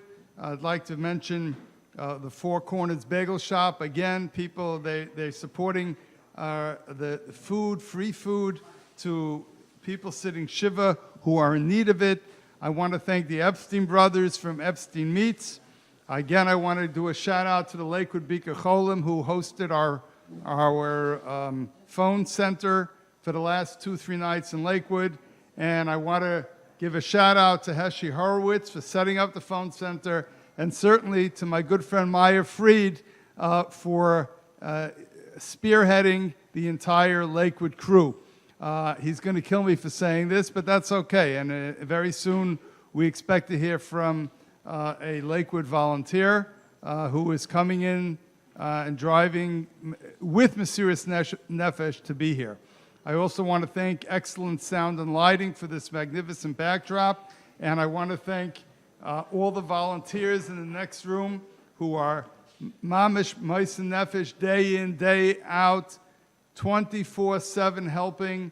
We can't do it alone. I know that we're busy with, everybody talks about Yankee Meyer, and I also talk about Yankee Meyer, but there are hundreds of Misaskim volunteers who need your support right now. We're not yet at $350,000. I'm a little bit disappointed. I'm telling you the truth. So please pick up the phone and call. Call 718-854-4548 or on misaskim.org through the Charidy campaign. Want to thank the people from Charidy, especially Yehuda Kirsch, who spearheading this for us. And at this point, we're about to cut and go to the live to the volunteer room where Rabbi Gold is interviewing some of our wonderful tzaddikim. Rabbi Gold. Guys, we're right now here live at the call center right now. You can see over here there are a bunch of Yingalat that came in from Lakewood, Muncie, Williamsburg. They're coming in to take your call, 718-854-4548. Call in right now. The phones are not ringing enough, Rabbi Isai. Misaskim.org or give the call. Make sure you call in and donate whatever amount it is. It doesn't have to be gross geld. It doesn't have to be $1,000, $10,000, even $180, $25, $36, whatever it is. How's it going over here? Let's find somebody we can talk to. Okay.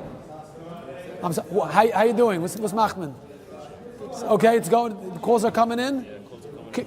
Non-stop? Could it come with not enough? Not enough. What do you mean not enough? How many calls have you taken so far? About 50 the last hour, 55. 55. That's not enough, Rabbi. So we have to reach 500,000 plus tonight. We're up to maybe half or a little bit more, guys. We need every single person watching. Tell a friend, text a friend, call somebody. Tell them Misaskim is in desperate need of funds. We have to continue our services. Here, Baruch Hashem, everybody is on the phone. Nobody's faking over here. They're all busy. Baruch Hashem. Oh, right now, Baruch, how you doing? Shalom Aleichem. Yoel Gold, what's your name? Yoel, we share the same name, by the way. You know the story with the Satmar Rebbe Yoel? Somebody wanted to donate. The Yoel, 47. He said, I'll give the Rebbe's name, Yoel, 47. So he said, in the Heimat Magrif and Yoelish. That's 357. Yoelish Shul. Add another 30. That's great. An ayin mit alamed. How does the Yoelish Shul spell? Yid. Whatever it is, Rabbi Isai, please call in. Have you taken some calls tonight? Is it enough or we need more? We need more, Rabbi Isai. That's exactly right. Yeah, listen from the call center themselves. We need some more calls. 718-854-4548. You should know the number by heart right now. I do. 718-854-4548. Misaskim.org. How's it going over here? Shalom Aleichem. We need some more. It's not enough, right? It's not enough. By the way, guys, this is completely informal, totally candid. We haven't spoken before. No. I'm coming over. I didn't tell them to say it's not enough. It's mamish taka not enough. Yes, we need just ready to pick up some phone calls. Just please go in the number. Look, the phone is not ringing. The phone is not ringing. Rabbi Isai, take the next call. Be the next caller. 718. Baruch Hashem, over here we're busy. We're taking that. It doesn't matter. It could be $10, $18, whatever it is. It doesn't have to be big money. Just give a little bit. It'll be a tremendous chus for the Yom Adin. Yeah. How's it going? Shalom Aleichem. Excellent. Are the calls coming? What's going on? It's slowly. We need some more. Okay.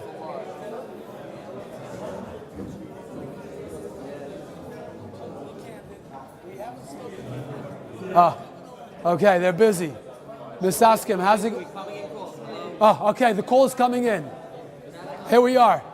Come at this table over here. We weren't here. Were we here yet? Shalom Aleichem. What's your name? Shalom Rosenbaum. Shalom Rosenbaum. Shalom Rosenbaum is waiting for your call, Rabbi Isai. Where are you from? We're always available. All year, when you call us, we answer. Please call us now and we'll answer as well. So we should be able to answer all year round. Wow, Misaskim never says no. That's what Misaskim always is saying yes. Please say yes to us so we can say yes to you. Okay. Huh? Okay. Shalom Abracha over here. Shalom Aleichem. Hi. I believe it was 5 deliveries this morning, and it's impossible for me to do it without your help. To get vehicles running on the road, we have to get the supplies. It's impossible to do it without your help. I am waiting for your phone call to take your phone call. Please donate now so we can continue doing the Avodas HaKodesh. Thank you. Okay. Rabbi Isai, the phone calls are starting to speed up over here. It's coming in. Thank you for responding. Tell a friend. Make sure you spread the message. Misaskim needs the funds. Not enough. Oh, let's see over there. Let's come over there. Shalom Baruch, how are you? Shalom Aleichem. How's everything? How's it going? Baruch Hashem, we need more. We need everybody to call. Let's call. Let's call. Let's call. Tell us why. Tell us why we need it. Why are we so desperate? Why do we need it? Misaskim is an unbelievable organization. Misaskim doesn't stop. Misaskim just says yes to everybody.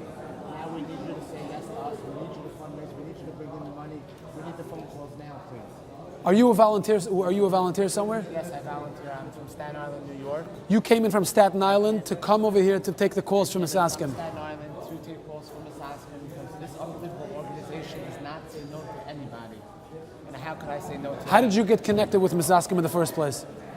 My friends actually were connected before me. They got me involved, and I'm actually a Kohen, so I can't even do most of the stuff that Misaskim Wow. does. I just do the Shiva deliveries, and just from the Shiva deliveries, it's an unbelievable just to see what goes on in a Shiva house. How on a Friday afternoon, Misaskim will go back into a house on a Shabbos on a Friday afternoon, clean up, make sure the house is ready for Shabbos for that family, so they have no residue, no nothing, no chairs, anything from them sitting Shiva.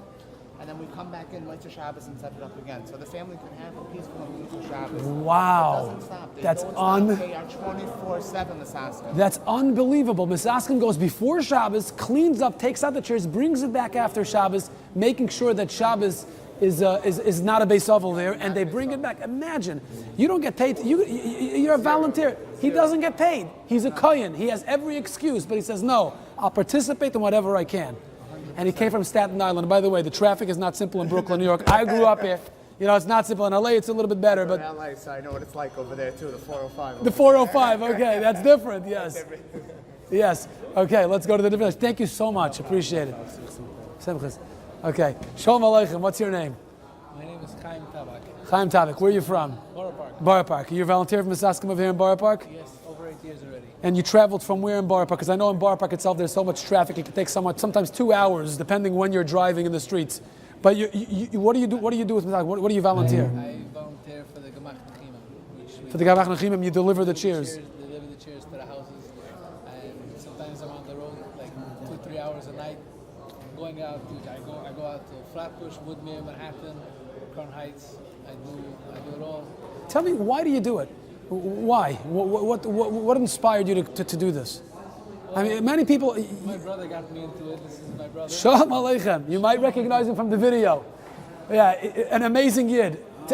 Tell us why you do what you do with Misaskim. Our parents raised us to give back to the community. Yes. Volunteer. Our father was in Charidy, and he trained us into this. We do what we do because there was a need for it, and we try to do our commitment and do what we can to have whatever is done for the families, whatever is needed for them. It's unbelievable, yeah. You know, I just want to remind our viewers that they don't get paid. They come here, they work, they have responsibilities, they're parents, grandparents. He's a Zayda, he married off children already, not Zayda yet, Be'ezer Hashem. But there are tons of responsibilities to support a family. If they give up of their time, please help us, help Klal Yisrael, give up of your time, make the call, take out a credit card, and give the money so we can continue with our Avodas HaKodesh. I'm sitting here, and about 10 minutes ago, I just sent some of the volunteers to my mom in his emergency room to clean up a situation. Right now. Some of the volunteers who were just now taking calls. I sent them away to go to the emergency room with my mom and knees because there was a situation. It doesn't stop. In other words, you don't have the luxury of saying, listen, I'm taking off today. You never know it, and you're always available. It's just unbelievable. Rabbi says 718-854-4548. Pick up the phone right now and help us say yes. Keep on answering yes and answer the cry of those in crisis.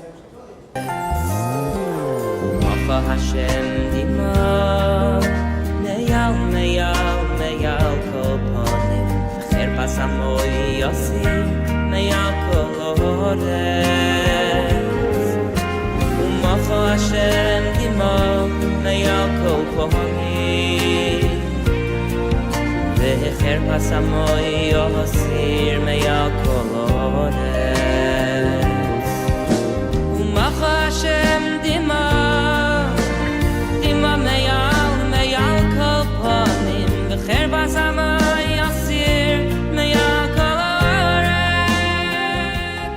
We never never say no 24 hours a day, 7 days a week. When somebody calls Al Kotzor Shaloi Tova, we're there. We're on the battlefield. We're in the front lines, trying to do what we could do to ease another Yid's pain. Somehow we say, no, Misaskim, they do all their stuff, and they got the trucks, and they got all the chairs, and they brought the water cooler, and they were there at the fire, and they do the chesed by going out where there's an unknown grave. Welcome back, and they everybody. Pay for I'm everything. sitting here they with did everything, one but of they the do it. You know, that's Misaskim. their work. They do it. It just happens by itself. Well, one day, it don't happen by itself anymore. Okay? Okay, give me the green light. Count me down.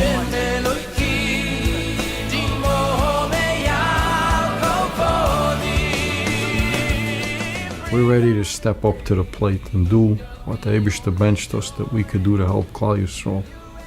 But we in return need that Klal Yisrael should help us. Bring on the day when there'll be no more tears.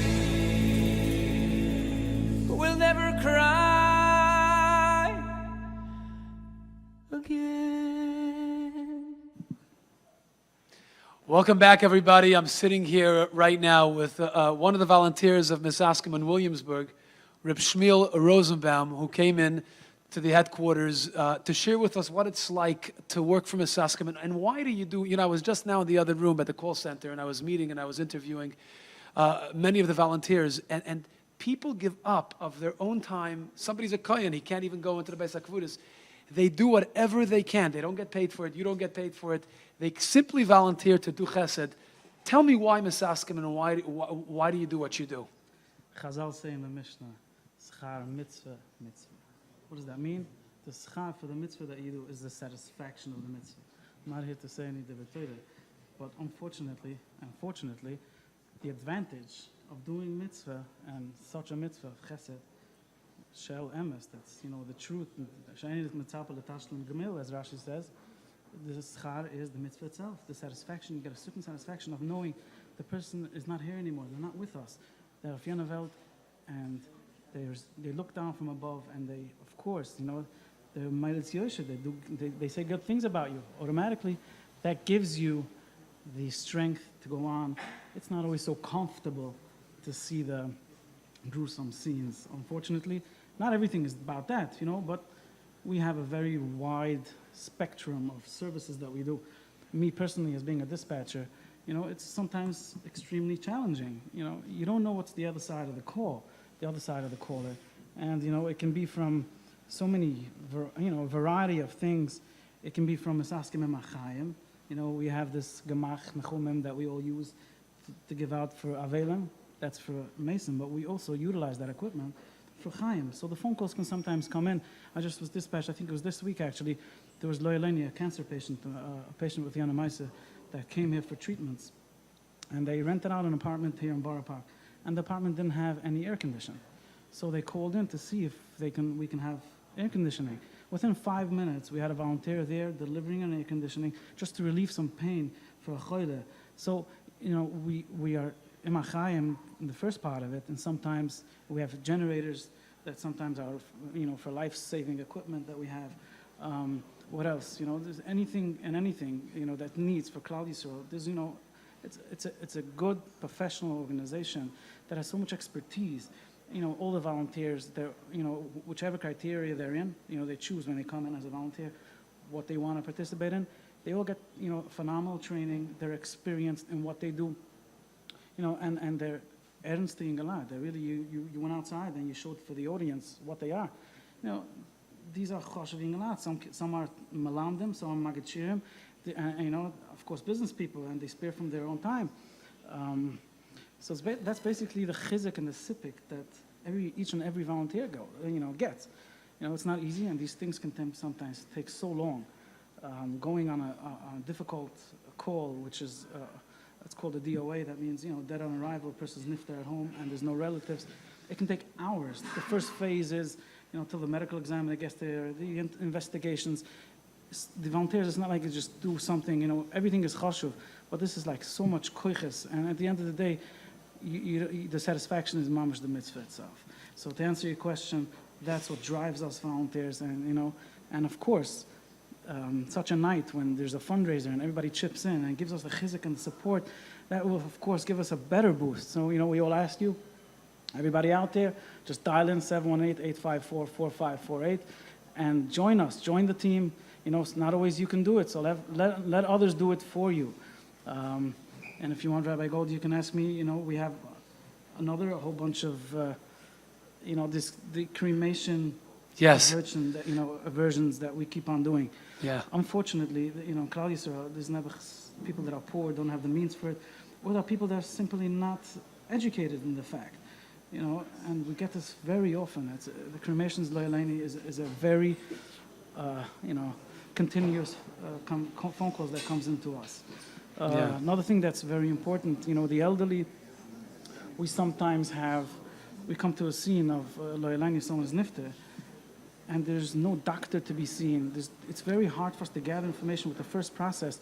Getting a doctor, who the doctor is, it's important, whoever is listening out there, that, if they can gather that information and just have it always handy, or they know of an elderly that, that's living by themselves, on their own, just have all their contact. The doctor is very important. The last time he was seen, that's so important. You can't imagine that can expedite things and mamish save busy hames, to the best possible. Safeguard the covered hames. It's interesting, Reb Shmuel, when I got the call to come and participate in the program tonight, I had no idea of the extent of services that Misaskim provides. I thought that Misaskim is all about providing shiva chairs and the plaque, Hamokim Menachem Eschem, the water cooler, the Sefer Torah, Medoran Kodesh. I had no idea. And then as I was doing my homework, I was looking at the website and I was speaking to Rabbi Yankee, to Rabbi Golding. I was blown away at what Misaskim does, and you hear it firsthand. Reb Shmuel was just mentioning the different services that Misaskim provides, whether it's cremation, whether it's burial arrangements, mesa mitzvah, whatever it might be. Misaskim is there to answer the cry, and tonight, as you said, Reb Shmuel, we ask all of you out there to help us answer the cry for Klal Yisrael. Please call 718-854-4548 or misaskim.org. Make sure the phones are busy. Make sure the phones are busy. They're not ringing enough. Great job. Shkoyach. Thank you, Rabbi. Amen. And I want you to be happy tonight. I have to tell you now that Shmuel's here, something that went through my mind. We have people who are volunteers for Misaskim from Kiryas Yoel, from Monsey, from Lakewood, from Williamsburg, Borough Park, Queens. We can't forget their wives. These are people who are running out different times, day, night, and it's not that the wives get 50% of the schar. You get 100% and your wife gets 100% of the schar. So to all the Nashim Tzidkaniyas, thank you very, very much. Good gebench the yar. At this point, we were hoping that Rabbi Eli Mansour was going to be here personally.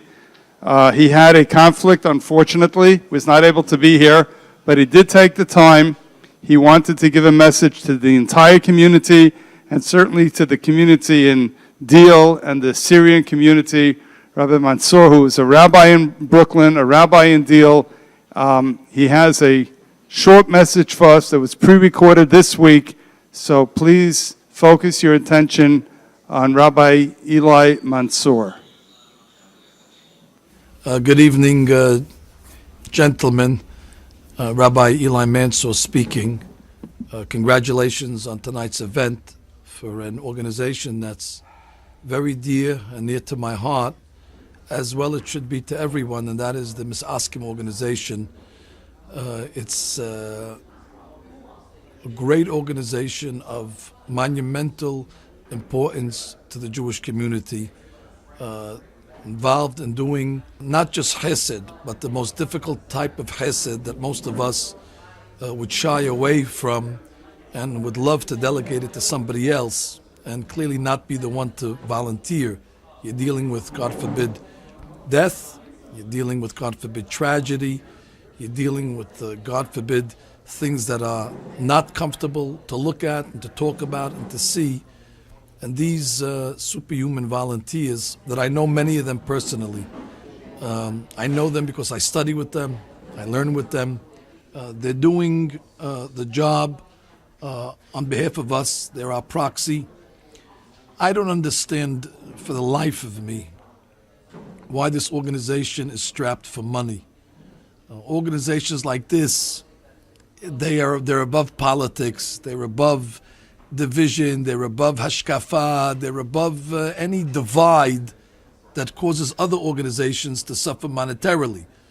A yeshiva suffers monetarily because you don't agree with the Rosh Yeshiva, or you don't like their derech, or your kids don't go to that place.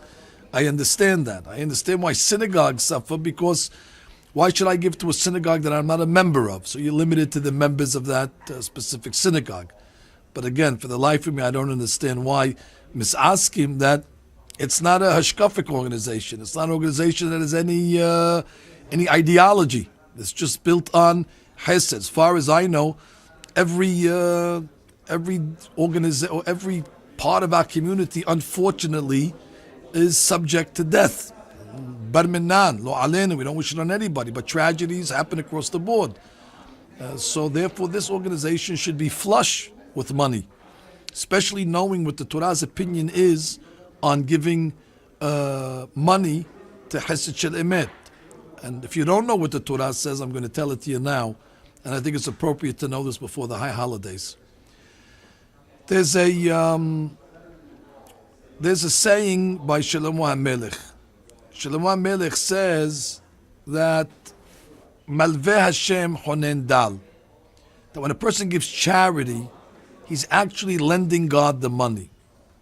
Interesting. When you give charity, you're giving somebody, but you're actually lending somebody at the same time. You're lending God the money. What does it mean? Shlomo HaMelech explains that in truth, God really is obligated to support everybody. It's not our obligation to support Misaskim. It's God's obligation. But God tells us, you front the money. You lend me the money and give it to them, and I'll pay you back. So whenever you give tzedakah, but tonight's case we're talking about Misaskim, you give Misaskim a healthy check, a fat check, whatever it may be. Know at the same time, you're lending God the money, you're fronting him the money, he's going to pay you back. But it's more than that, because I know that's the way we think. Oh, I'll give money and I'll get back 10 times. I'm a believer of that. But what I'm going to tell you tonight is much more profound. And you'll see the benefit is going to be much more greater. There's a law in Shulchan Aruch. The law in Shulchan Aruch, and the Code of Law says that if you have a lender of money and you have a borrower, somebody that borrows, and now they need to go to court in order to discuss the terms of the loan or to discuss payment, who decides which court you go to? Does the lender decide the court, or does the borrower decide the court? The Gemara is very clear in the Halakha rules that it is the lender that chooses the court to have the case in. They base it on a pasuk in Mishleh that says, Eved loveh leish malveh, that the borrower becomes the slave to the lender. Doesn't mean the physical slave, obviously. It means he becomes subject to the will of the lender. The lender says, we're going to a court in Brooklyn. The borrower can't say, I want to go to a court in Monsey. He says, no, you got to go to Brooklyn. You follow the lender. That's the law. Well, listen to what happens now. In a few days from now, we're going to be judged on Rosh Hashanah. And in heaven, there's two courts. There's the court of God of strict justice, and there's the court of God of mercy. And of course, we want to end up in the court of mercy. But how do we decide where we're going to end up? So you turn yourself into a lender. By giving tzedakah, you're lending God money. Now you're a lender. Now you're able to tell God, who's the borrower, I don't want to go to your court, which is the court of justice today. I want to go to the court of mercy.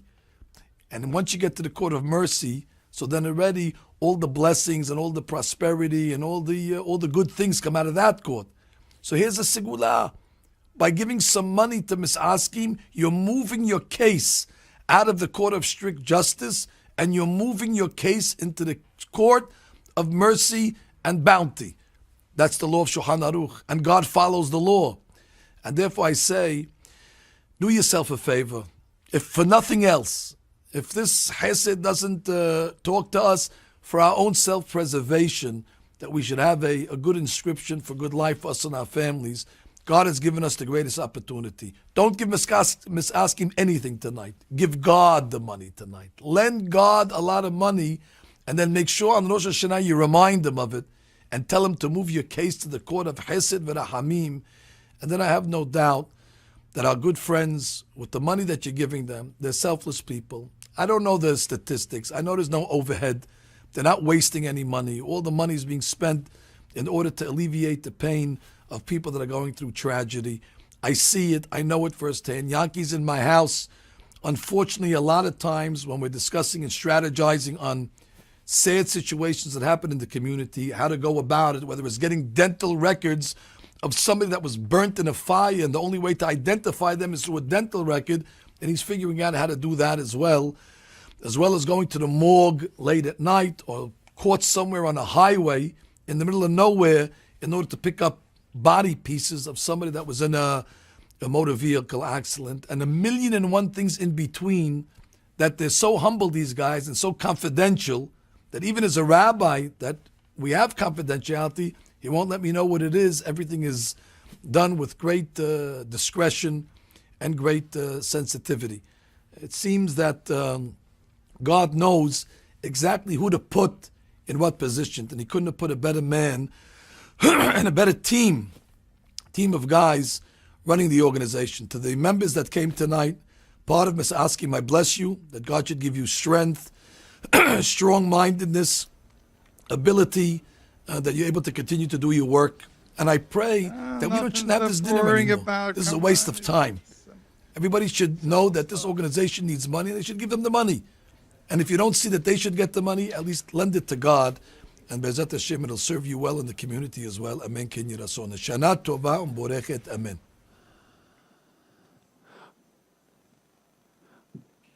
Welcome back, everybody. Thank you for tuning in tonight for the Misaskim fundraising campaign. Please pick up a phone and call right after Rabbi Mansour's message. Right now, we're joined right now with Yidol and Binyamin Gluck. I remember 3 weeks ago, I woke up in LA on the West Coast, and we woke up to the tragic news that there was a fire in Borough Park, and the whole world shook when we heard that Reb Chaim and Fegi Gluck passed away in that fire at 3:45 in the morning, and our hearts were broken. And tonight, their sons, Yidol and Binyamin, came out to share with us a little bit how Misaskim was involved in helping them through the process. But before we do so, thank you guys for coming. I know they're still in the Shloshim, and it's not easy to talk about this. And you're doing it l'tayvas Misaskim, so we really appreciate it. Tell us a little bit what it was like that night, that fateful night. How did you hear about this? What was going through your minds? So we heard about it. Unfortunately, my little sister. So she was closest in age to my brother, so she called my brother, and she was just getting rescued by the Atzol, by the fire department. And she had nobody. Obviously, my parents weren't there. But Misaskim, one of the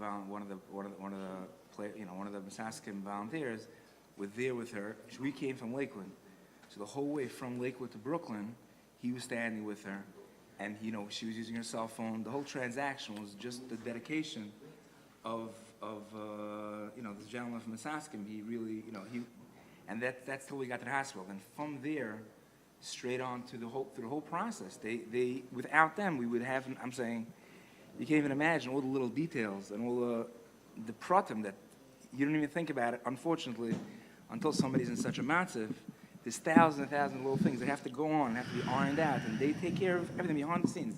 You didn't even realize till later that they were there and they took care of it. Like I was saying. I was saying through the shiva. The gadlus, I was like, unfortunately, I had lost a nephew 6 weeks prior, also in Montreal. He passed away, a young child. Wow. And they refused to give up the body. The Montreal authorities, they didn't want to give up the body. So there was a 5-day waiting period until we got the body for Kfura. During those 5 days, Yankee Meyer was on the phone with governors and just mamish heads of state to get the body out of Montreal. He was busy with anyone he wanted. He called and he had them on. he was being Messiah, and they were listening to him. They were getting up. There were judges that didn't get out of bed on a Sunday morning in their lives. They were there. They were in the court. They were trying to. He was mamish involved, and that's one side of it. The other side of it is when the tragedy happened in our family. So my sister, she ran from the house. She was a 19-year-old girl, and she left her cell phone in the house. I claim catches this, but it's a cell phone. After Yankee got my parents' bodies released from the medical examiner's office, he called me up. He said, "I'm in your parents' house. Where is your sister's room?" So he went himself. He could have sent anybody. He himself went back to my sister's room because he realizes just as important to get a body released from Montreal, a 19-year-old girl, she needs her cell phone. I was saying the goinus and chesed. It's impossible. You can't teach this. It's pashut godless. It's mom. She's a godless or chesed. That's what I was. That's what I would say. So, such a thing needs heart. Like it's not even. It's not an intellectual mission statement of Misaskim. It's like you have to be so empathic to a situation to be able to feel the other person's needs and act on. You can't make it up. This is stuff that's. This is the personal part I was asking that you never think about, and just it's there and this is just and the whole being the Yankee Mar is that the whole. It's not the whole entire organization just runs on this. Every volunteer it was like a brother. They mamish came and they helped us like a person. It was a person and they helped and nothing was too much for them. They went all out. It was unbelievable. It was mind blowing. During that morning, I understood from the news reports that your sister suffered from smoke inhalation. Yet I believe she did go to the Levaya. How did that? Oh, so that's another thing that they did. This is Yankee Lando came to the hospital and he was guiding us through what we should tell the doctors, how they're going to release us, the proper way that they should let us go voluntarily and we'd come back. And then after we got released, he was in touch with the hospital doctor the entire time. The next morning, we took her to her own doctor, and afterwards we were in the car. And he was calling. He called back the hospital. He gave an update. He said, "Okay, you could stay out. You could stay in. We'll let you know when you should come in. It's fine as long as you're monitored." He drove us. He drove us to the doctor. He drove us home. Every day he came. He made sure 10 o'clock. Okay, everybody go home. You guys have to go to sleep now. He was saying, "I have to do the job from beginning to the end. I know you guys are tired. It's a long day." He went. He folded up all the chairs, closed the lights. One second. Where did you sit shiva? There was something with the men and the women, and that you certainly couldn't sit shiva in a house that burnt, that there was fire damage. Right. So we went to my uncle's house, and part of the house was under construction, so we were only able to fit the men there, and the women were going to go. My grandfather's house is right next door, so the women would have gone to my grandmother. And my sisters were uncomfortable that they're sitting in one house, we're sitting in another house. We all wanted to be together. And it was 10:50. But by the time we got to the house from the felt, it was done already. What was done? They emptied that entire room. It was full of just construction stuff, and it was an unfinished room totally. They came, they were vacuuming, they put down carpet, covered all the walls. It looked like a regular finished room. I didn't realize, when I walked in, I said, "What was the problem?" Because they were telling us the problem. I said, "Where's the room that why can't we fit the women here? It's a perfect room." And Misaskim came, they literally transformed part of the house just for the shiva. I even, Misaskim surprises me every so often also. If you had a message to give over to the people listening to this and watching, what would you say to them? I would say that I don't know if I'm being a little bit too strong. I would say it's embarrassing that they actually have to do a fundraiser. They should be totally funded. There shouldn't be any need for them to sit here tonight and raise funds. This is an organization that is Klal Yisrael. They're brothers. They really are Nesa Ba'il, and they're just. It's something which is unfortunately, hopefully, nobody ever needs it. But when somebody does, it's so done in such an understated elegance, and you don't feel like you're imposing on anybody, and it's just something which is like it's unbelievable. It's mind blowing. Any final words? So I have my final words. You're still b'toch shleishim. Hamakim Yenachem Eschem b'sarch sha'avei v'Yerushalayim. The Rebbe Shalom should bench you with only Simcha in your family. You should have Simcha upon Simcha in Gesund, and you should have a Ksivach Sim Tova. And our gratitude to you for coming, driving all the way from Lakewood, back and forth, just to be here for this 10 minutes. the Hakaras HaTov, I feel it, and we should invite us all for Simchas. Amen. Amen. And like Rabbi Golding said, we should only share in Simchas. Thank you for coming in. There are 3,696 people who have donated so far to this campaign. 3,696. If you're not one of those people, then pick up the phone and call right now, 718-854-4548, 854-4548. Thank you, guys. You're excused. And I hope you have travels a safe back. Yeah, safe trip back to Lakewood. If you can go out this way. Again, I want to tell you, 3,697 donors. Please, by all means, we're only at $338,000. I was hoping we were going to hit $1 million. Now, I'm just praying that we hit the $500,000 mark. So please, pick up your phone, call 718-854-4548, or go to misaskim.org, click and donate. Donate as much as you possibly can, and we greatly, greatly appreciate it. It's a little bit tiring doing this, it's not so easy. At this point, I'd like to ask the control people we played the main video just once, correct? I think we should play the video now. It's a 6-minute video. If anyone hasn't seen it, I want to express my appreciation to Yochi Briskman, who provided us with the beautiful song from Baruch Levine, to Avram Fried, who helped us, who was there for us, I guess because we were there for him, where he's always there for us. So, answering the cry right now on your screens.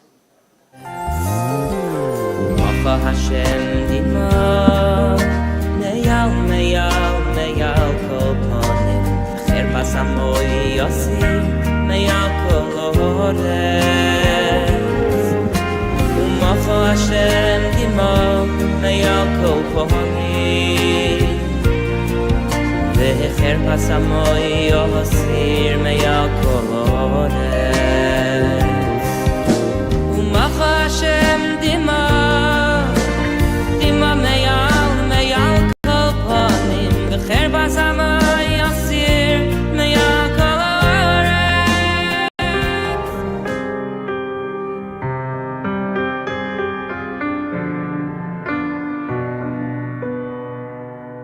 When we came back from the Levaya, we were very down and our minds were not proper, and I was thinking all the work that has to be done in the house. And when I came home, everything was set up, everything was moved and put into the right area to make the maximum amount of room. Motzi Shabbos, one of the fellows brings up 2-3 big boxes of toys, and he gives it to my grandchildren. And he sees that they're too young to open the boxes, so he got down on his knee and he opened up the boxes. And then he saw also that he's going to have to show them how to do it. And he stayed the whole time. I just couldn't believe what I was seeing. Then slowly it started to come back to me what kind of organization Misaskim is.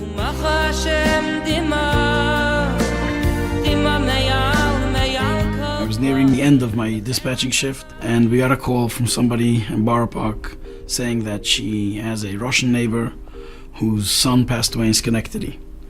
They're not sure what's going on, but they need help to get the body released. There was a whirlwind of activity, getting in touch with everybody, trying to get through the legalities, finding out what really happened and how this body can be released expeditiously. Several hours later, Baruch Hashem, the medical examiner in Schenectady released the body and said that we can come pick it up. We drove a total of approximately 400 miles. The next morning, we had the zchus, gave him a proper tahara, tachrichem, kevi Yisrael, like every Yid.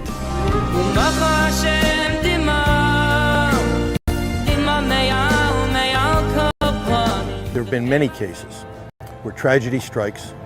It's at the worst time for a family.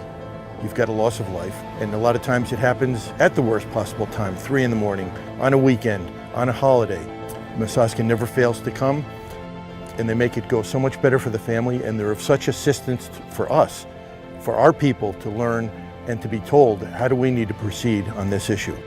A lot of times they have alternatives that are viable for the legal prosecution of cases. For instance, they're on the forefront of the virtual autopsy, where you can do what's the equivalent of an MRI, still gather the necessary evidence you need to prosecute a case, and this way the bad guy doesn't get let go, but yet the Jewish law is respected.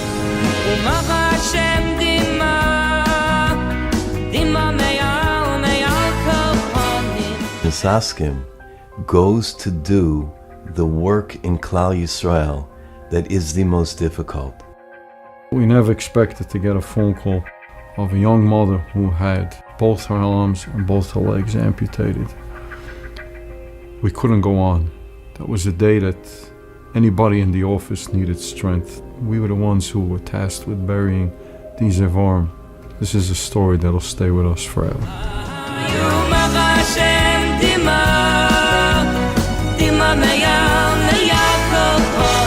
Just a few weeks ago, there was a tragedy in the secular community. I get a call from Misaskim. They're going to present the family with various gifts, with things that will comfort them. I came. I see that people are there representing the police department and different agencies, and it was so incredible to see the mother that lost a child, to see the siblings, the smiles on their faces. The Kiddush Hashem that they make is amazing.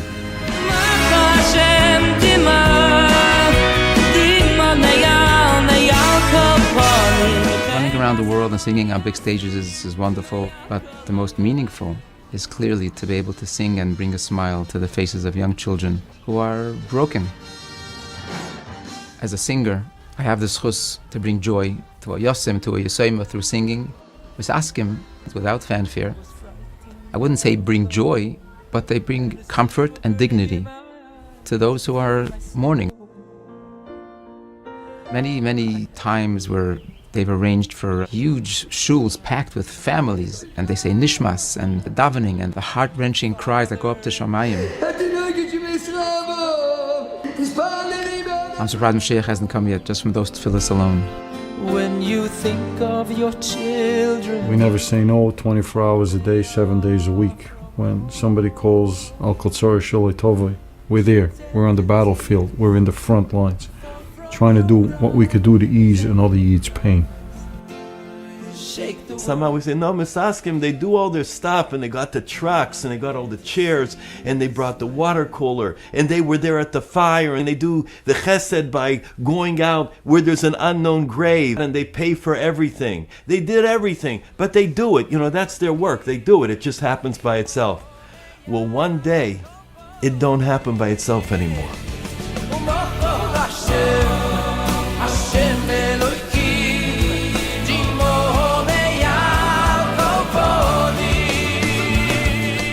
We're ready to step up to the plate and do what the Eibishter benched us that we could do to help Klal Yisrael. But we in return need that Klal Yisrael should help us. Bring on the day when there'll be no more tears. We'll never cry again.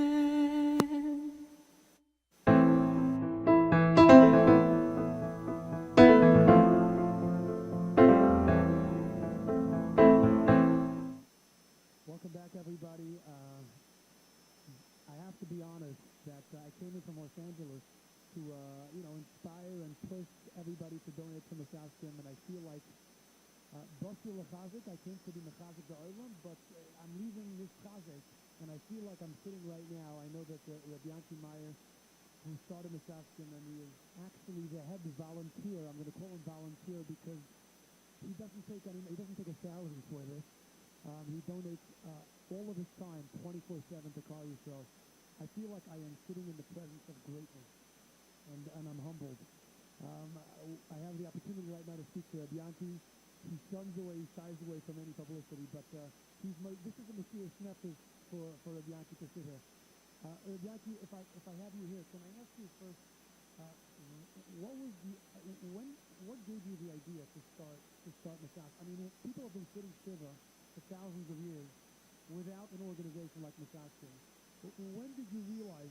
What happened? Where was the aha moment, I like to call it, that triggered in your mind that we have to do something? It goes back many years when a bunch of us, friends of mine, members in our cola here in Borough Park for years and years. Whenever there was somebody where when he was mixed, he would get involved with it and help the family and see the family through.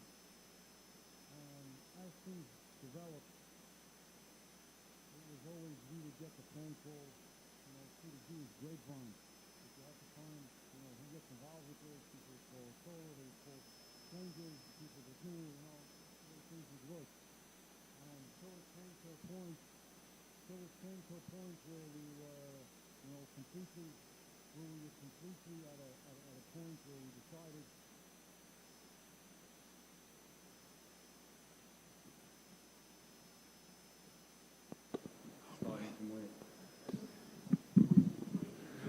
I just turned it on.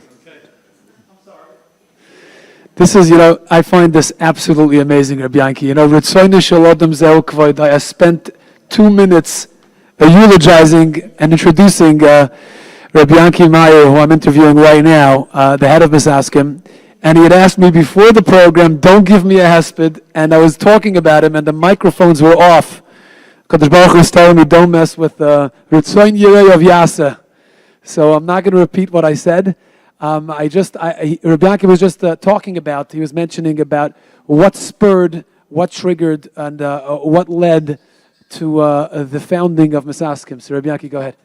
So we were a group of members from Atzola that were here in Borough Park, you're talking years ago, and we would get involved in cases when we went to Atzola call and somebody passed away, and we would just not leave a family, because this is what a Yid does when you find another Yid in a story, you didn't walk away. And we would help them, and one case and another case, and so on. This is the way this started. And then it came to a point where we were like the go-to people where you would get the phone call through the Jewish grapevine. You always found its way, how we had to do it and what had to get done, find the right person who could do it. And we were getting phone calls from all over the place. Then we decided, it's time to set this up as a center place where people could call, a central place where people could call in, and we tried to keep it with one universal phone number throughout the neighborhoods that we take care of, which is in the tri-state area, that people know, wherever they might be, one phone number you got to remember, and 718-854-4548 is that number, and you'd be able to call us. And from this, it developed from one thing led to the next. Yidden B'nai, Klal Yisrael has always been B'nai Rachmanim, Yidden B'nai Rachmanim, and what we would always do is, what else is there that we could do? But before I go on to what else we could do, the Charidy Kadisha work that's in my family, I think I could say its roots come from my grandmother, Shalom. My grandmother was a survivor of Bergen-Belsen, the war, and when she came to America here after the war, she had the first ladies' Charidy Kadisha here in Borough Park. Wow. Tisha Kabin, no mikveh, no nothing.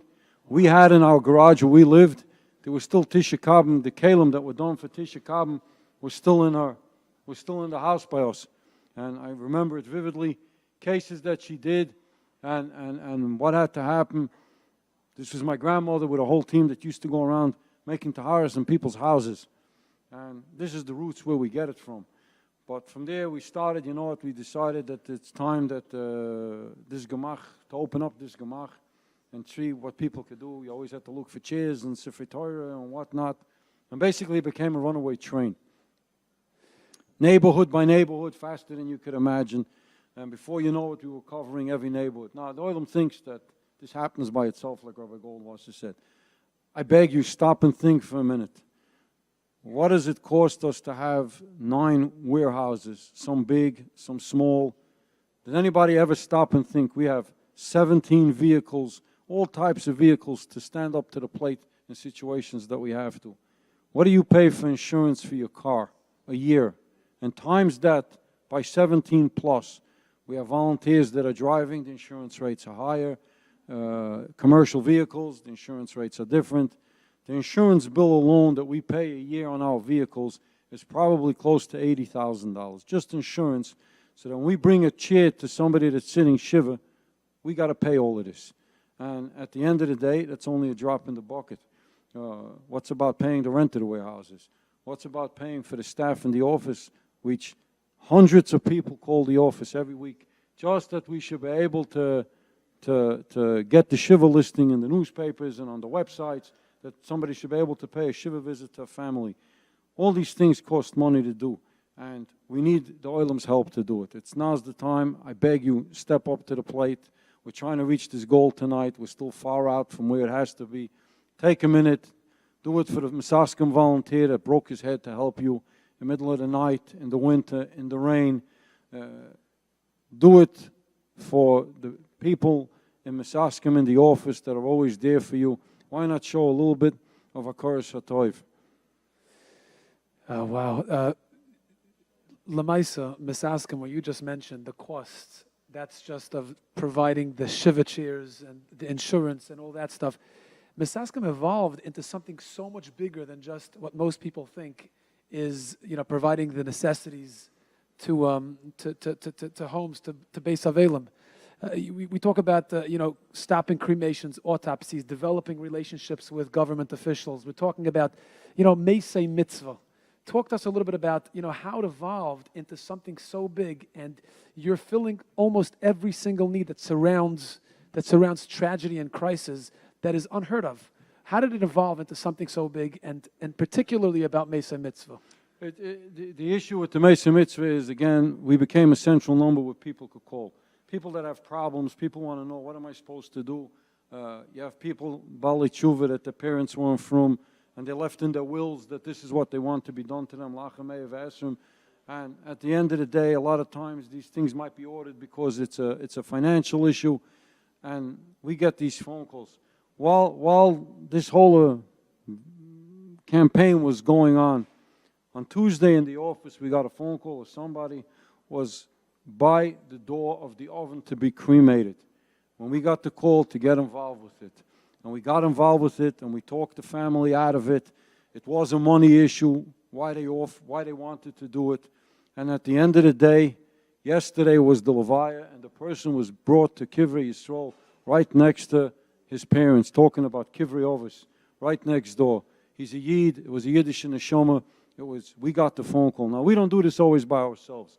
There are other organizations out there. It would only be right if I gave a shout out to some of them. You got Rabbi Zone with the Vard in Queens that helps us out with it. More important, we always have the Hebrew Free Burial Society that's there on our side, but not always are we able to rely on them, and we have to sometimes do it ourselves and pick up the tab. And there was somebody here, an individual today, who asked us to find out the cost of this particular Mes Mitzvah, and he decided to step up to the plate and cover the whole bill. With the matzeva, with the grave opening. It was an expensive grave opening in the Beis Chaim where his parents were, and paying the other funeral home. It was a charge of $6,500, and somebody tonight was so generous. Wow. In honor of the volunteers of Misaskim, he picked up the tab just now to sponsor a Mes Mitzvah. Usually a Mes Mitzvah for us costs, on an average, with the matzeva and everything, between $4,000 and $5,000. Why not stop a minute tonight and take this chus before Rosh Hashanah? Say L'man Shoichin Yofa. Call 718-854-4548. You don't want to take the whole cost, take part of the cost. And these things, a lot of the cases, they might not take place right here in New York. We get involved to try to guide a family, what there is that could talk, who we could talk to, and see what we could do to stop these things. Because this problem is becoming a bigger and bigger problem, especially the problem with cremations. It's unbelievable. You're talking about Meisei Mitzvah right now and cremations.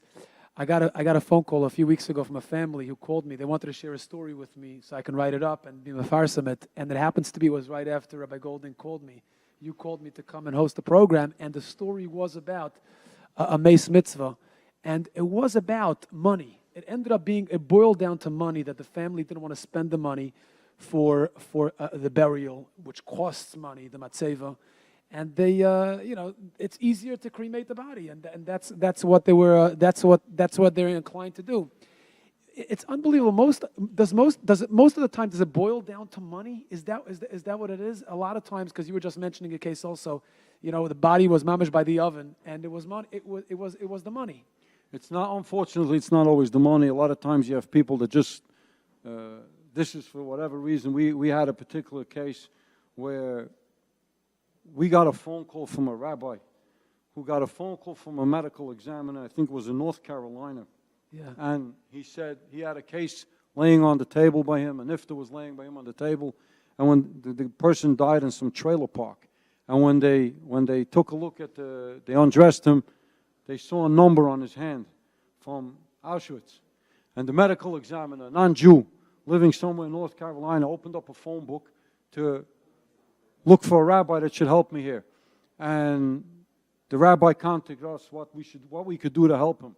And we found out that this person's wish was to be cremated, for the reason being he wanted to meet his parents the same way they left this world. And they unfortunately died from this world when they were killed by the Nazis, Yamach Shemom. And after dealing with this family for 2.5 days, the body was brought here into New York on Motzei Shabbos. Sunday night it was flown out to Eretz Yisrael, and he was brought to Kevi Yisrael. So these are stories here that we don't know the reason why people are opting for this.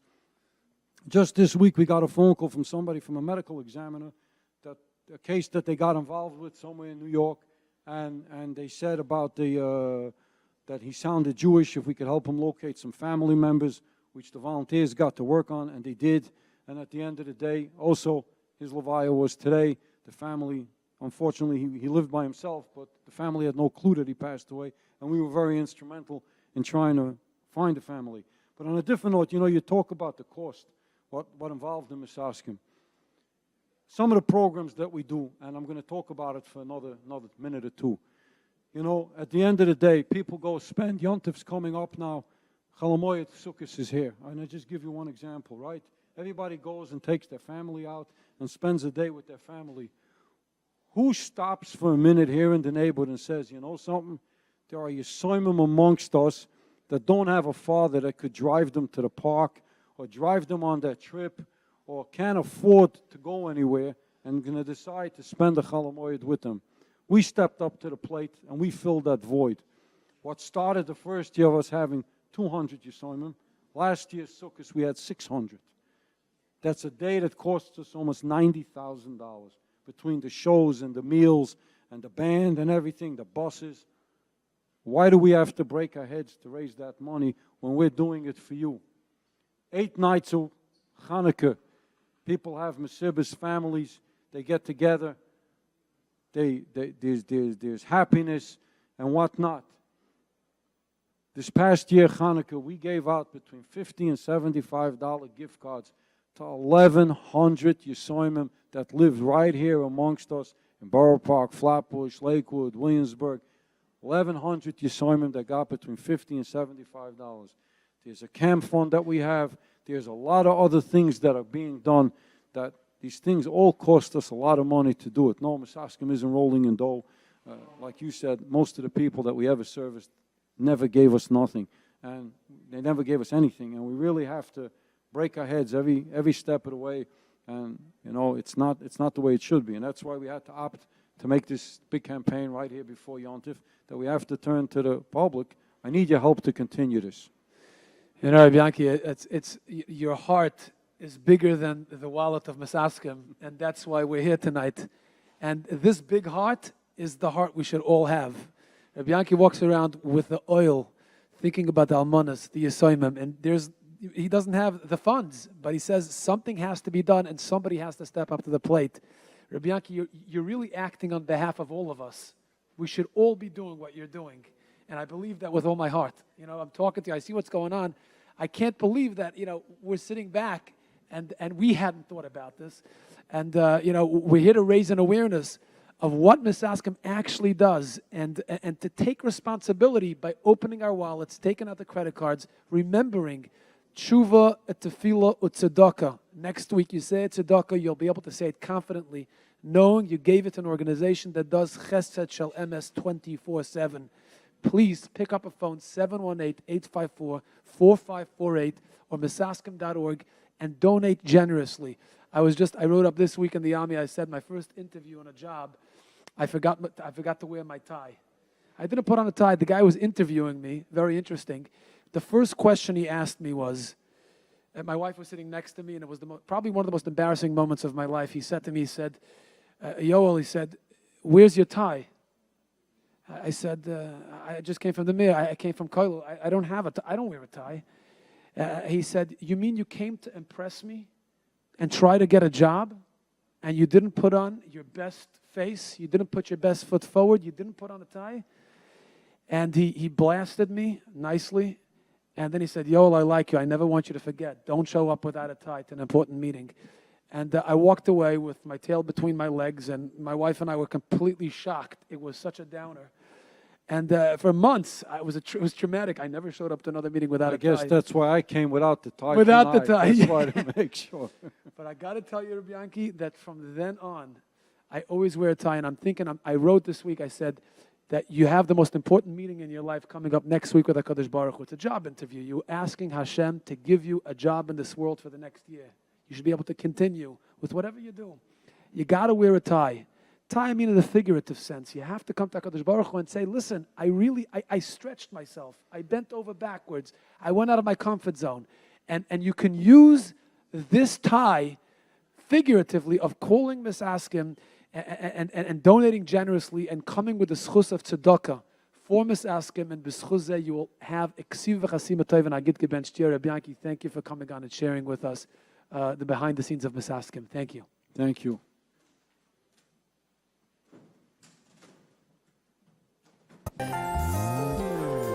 Hashem dima neyal neyal neyal kol panim v'cher pasamoy yosi neyal kol hores u'macha Hashem dima neyal kol panim v'cher pasamoy yosi neyal kol hores u'macha Hashem dima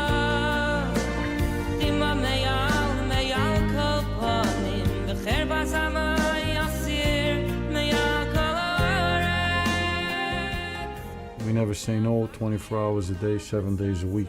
When somebody calls Al Kotzor Shaloi Tovoi, we're there. We're on the battlefield. We're in the front lines, trying to do what we could do to ease another Yid's pain. Somehow we say, no, Misaskim, they do all their stuff, and they got the trucks, and they got all the chairs, and they brought the water cooler, and they were there at the fire, and they do the chesed by going out where there's an unknown grave, and they pay for everything. They did everything, but they do it. You know, that's their work. They do it. It just happens by itself. Well, one day, it don't happen by itself anymore.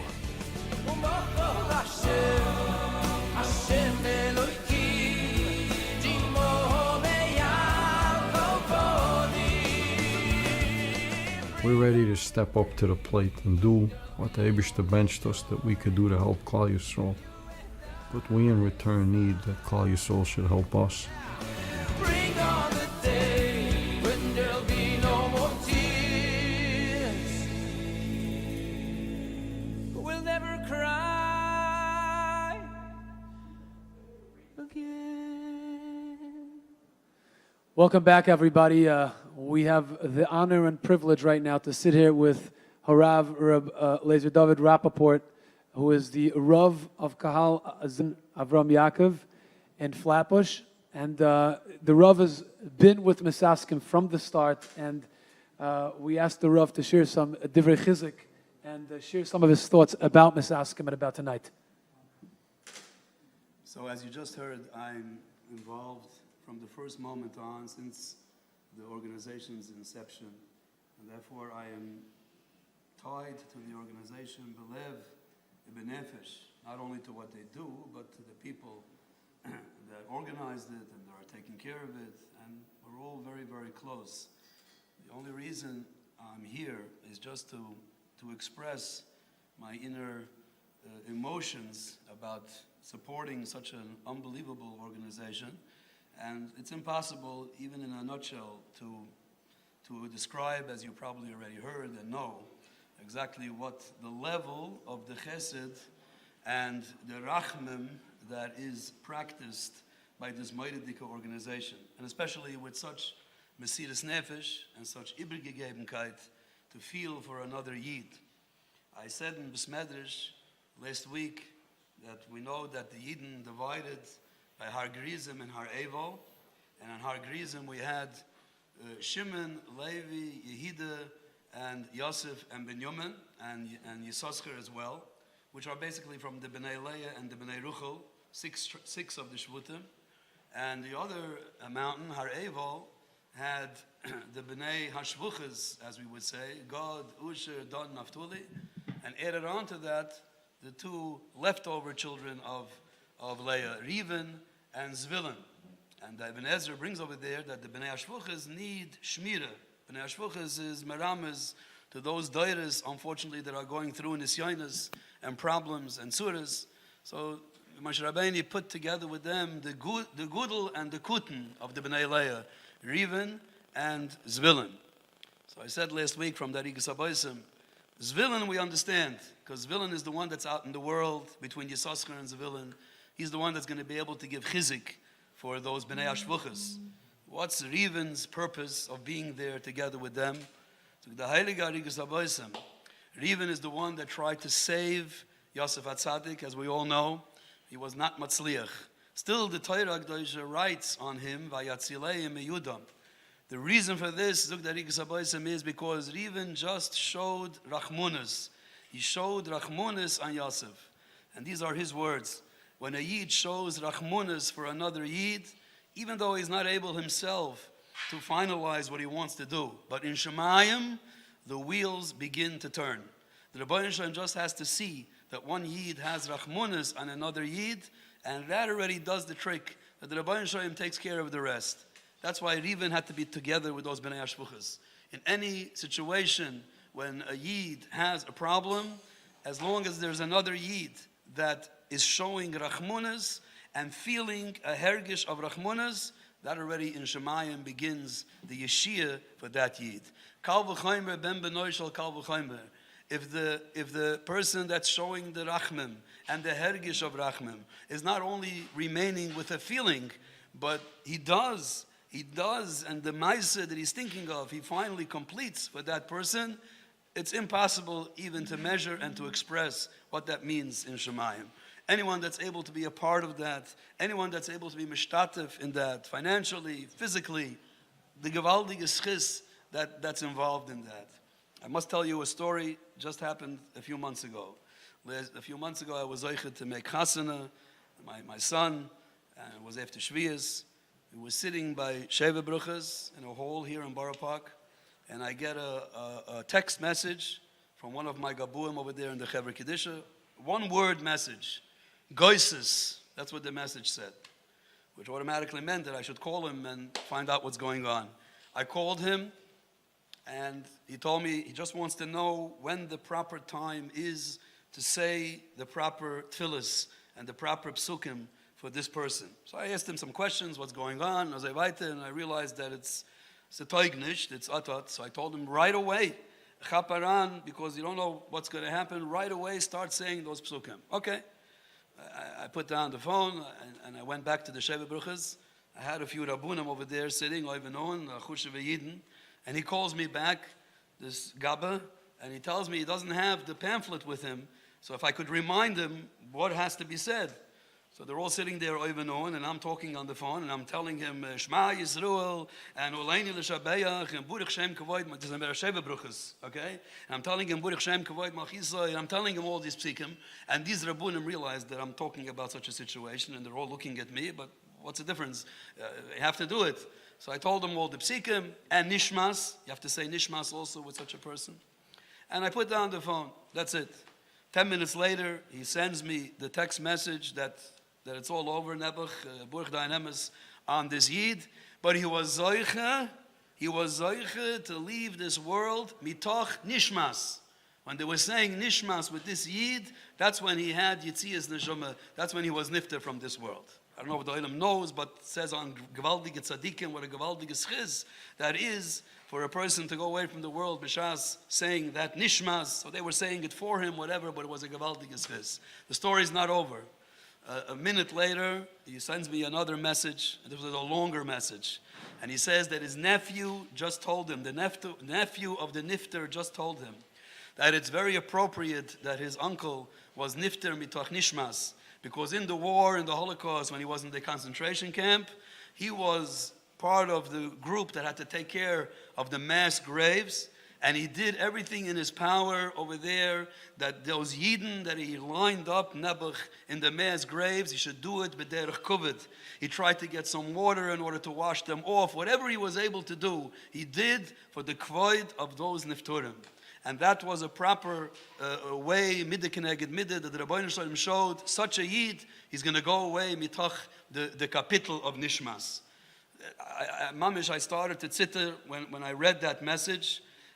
But the message for me personally, and I think for everybody else, is that this chesed that is done for people that are in those matzuvim, and for all the other people that are surrounding them, these are chasudim that's for doires. We can't measure that. The Rabbi Shalom puts that all into the cheshbon, this kenzana, bruche, fabun, chaya, mezoyne, everything that a person is being mispalel for the new year is in the schiz. He could be kaina, he could buy those schizim with a donation and with support of this Mordechai organization. Of course, I'm a little passionate because I feel it. I've been in it for all these years. I'm very close to all the people here. Just my brucha is that the Rabbi Shalom should help, that we should see with our clear eyes the importance, and we should be oisik with this. And the Rabbi Shalom should help. We shouldn't need it anymore. We should be zoiche to yeshiyas, klulis, and beprutas, and we should be zoiche to the gilish laimim and head of yamayni. Amen. Amen. Thank you very much, Rabbi Rappaport. Aksir Simitov to you, a good gebench to your, and thank you for the chizik that you gave us. At this point, I'd like to once again thank all the Rav is excused. Go ahead. Okay. Rabbi? Yeah. The Rav was talking. I was reminded of a great story. I tell people call me Yoel Gold. I tell people I'm named after the Satmar Rebbe. They say, wow, you're named after Satmar Rebbe. Rabbi Yoelish? I say, yes. I want to share with you a very quick story that I think is very appropriate for tonight. Somebody came over to me the other day and he said, you're named after Rabbi Yoelish. I got to tell you a maisa. He says that Rabbi Yoelish was once at a bris. He was being sandik at a bris. And afterwards, everybody was going past him to take a little bit of shirayim. And the Rebbe was giving shirayim, and he gave everybody a piece of cake. And all of a sudden, somebody approaches the Rebbe. He introduces himself, and he says, I'm a chus, and I'm getting married tonight. I'm fasting. I can't have any of the cake the Rebbe is giving me. I'll eat it later after the chuppah. I break my fast. I'll have this piece. The Rebbe vinched him. Should be zoiche to build the Bais Nema, be Yisruel, L'shaimel Seferis. He said aloud, Uma, and he walked away. 2 minutes later, he reappears. And the Rebbe remembered him. He said, you just came here. What can I do for you? He said, Rebbe, I said to the Rebbe, I'm getting married tonight. And I'm asking for a piece for my kala. Shulam Bayis. I'm going to have a piece for myself. I'll tell her it's from the Rebbe, and the Yezdaf another piece. So the Rebbe said, I'm not giving you another piece. So he said, Rebbe, why don't you give me another piece? He said, for Shulam Bayis, take the piece that I gave you, break it in half, and give it from your piece. I'm not giving you another piece. And I walked away and I was so inspired. The Rebbe was teaching a lesson in giving. Asachmu meant people wait till they have another piece for somebody else. They're not going to dig into their own pocket. That's for me. But for somebody, no. Rabbi said, tonight, take a little bit of your piece. From whatever you saved for yourself. Don't wait for the next time you get a break. Take whatever you have for yourself, and the Rebbe will give you berucha v'atzlucha.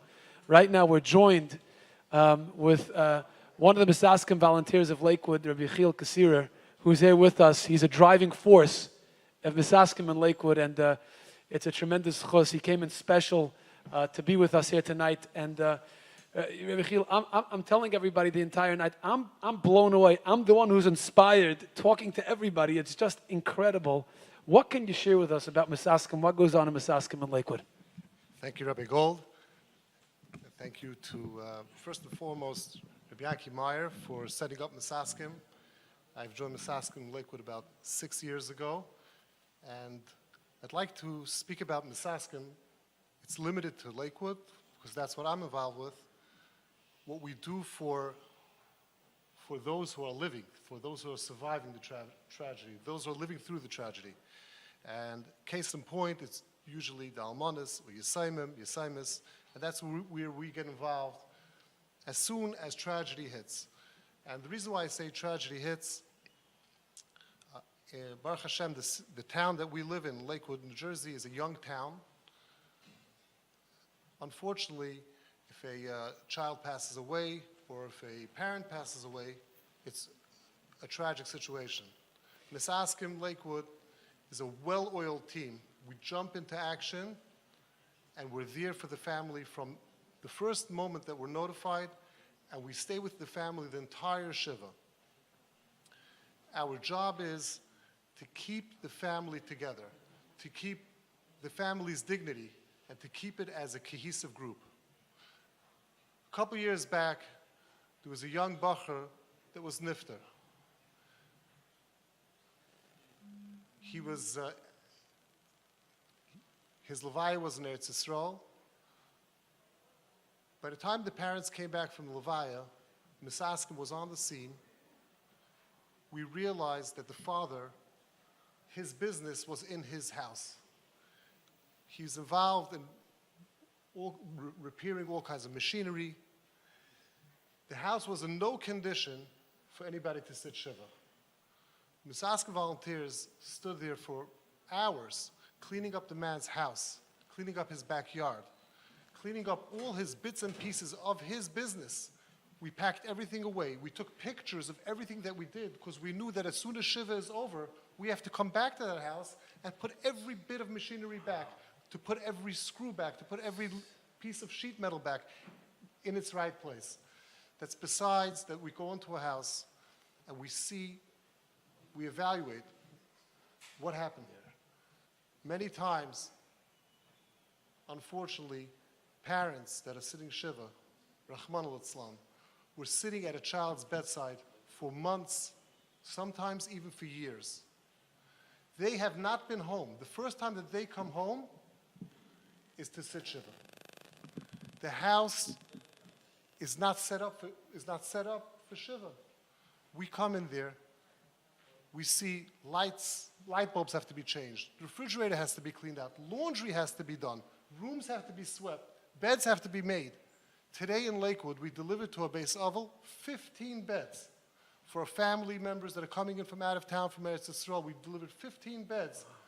That's just a small part of what we do in Hachayim, with those that are alive, to help them, to give them their dignity.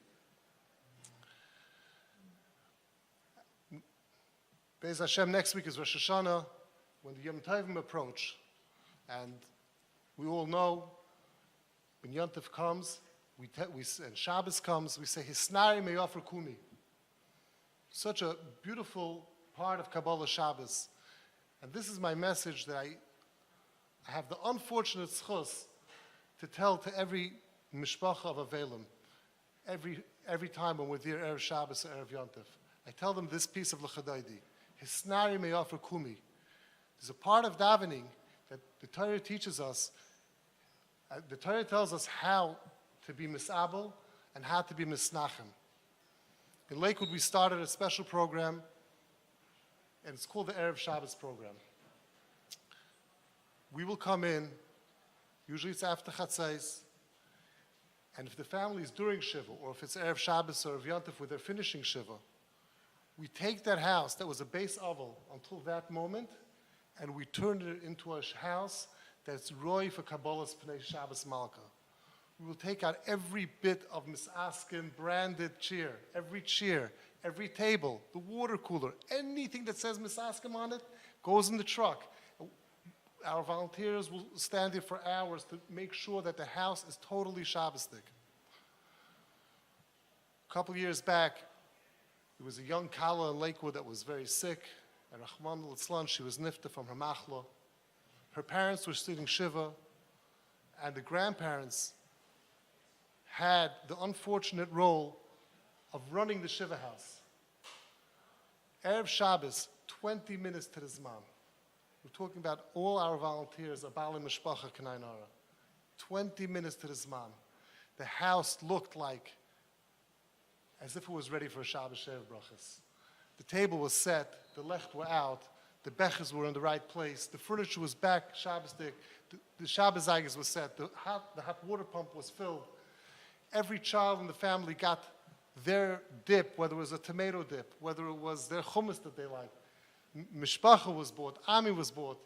Everybody got their magazine. We set up Shabbos the way their Shabbos was every single week. And the grandmother turned around to us and say, I had no idea how this house would become Shabbos-dik. Look, you brought Shabbos back into our house. And we do this for every single base oval where there are children involved in Lakewood. We make sure that there's nothing of Misaskim, and we do this in every base oval. You know, first of all, I'm speechless. That's the truth. I mean, I should say something, but I don't want to say anything because I want the viewers, or I want to be silent for a moment, so people can actually take in and digest what you just said. So I don't want to even ruin the moment with speaking, but I have to ask you one question.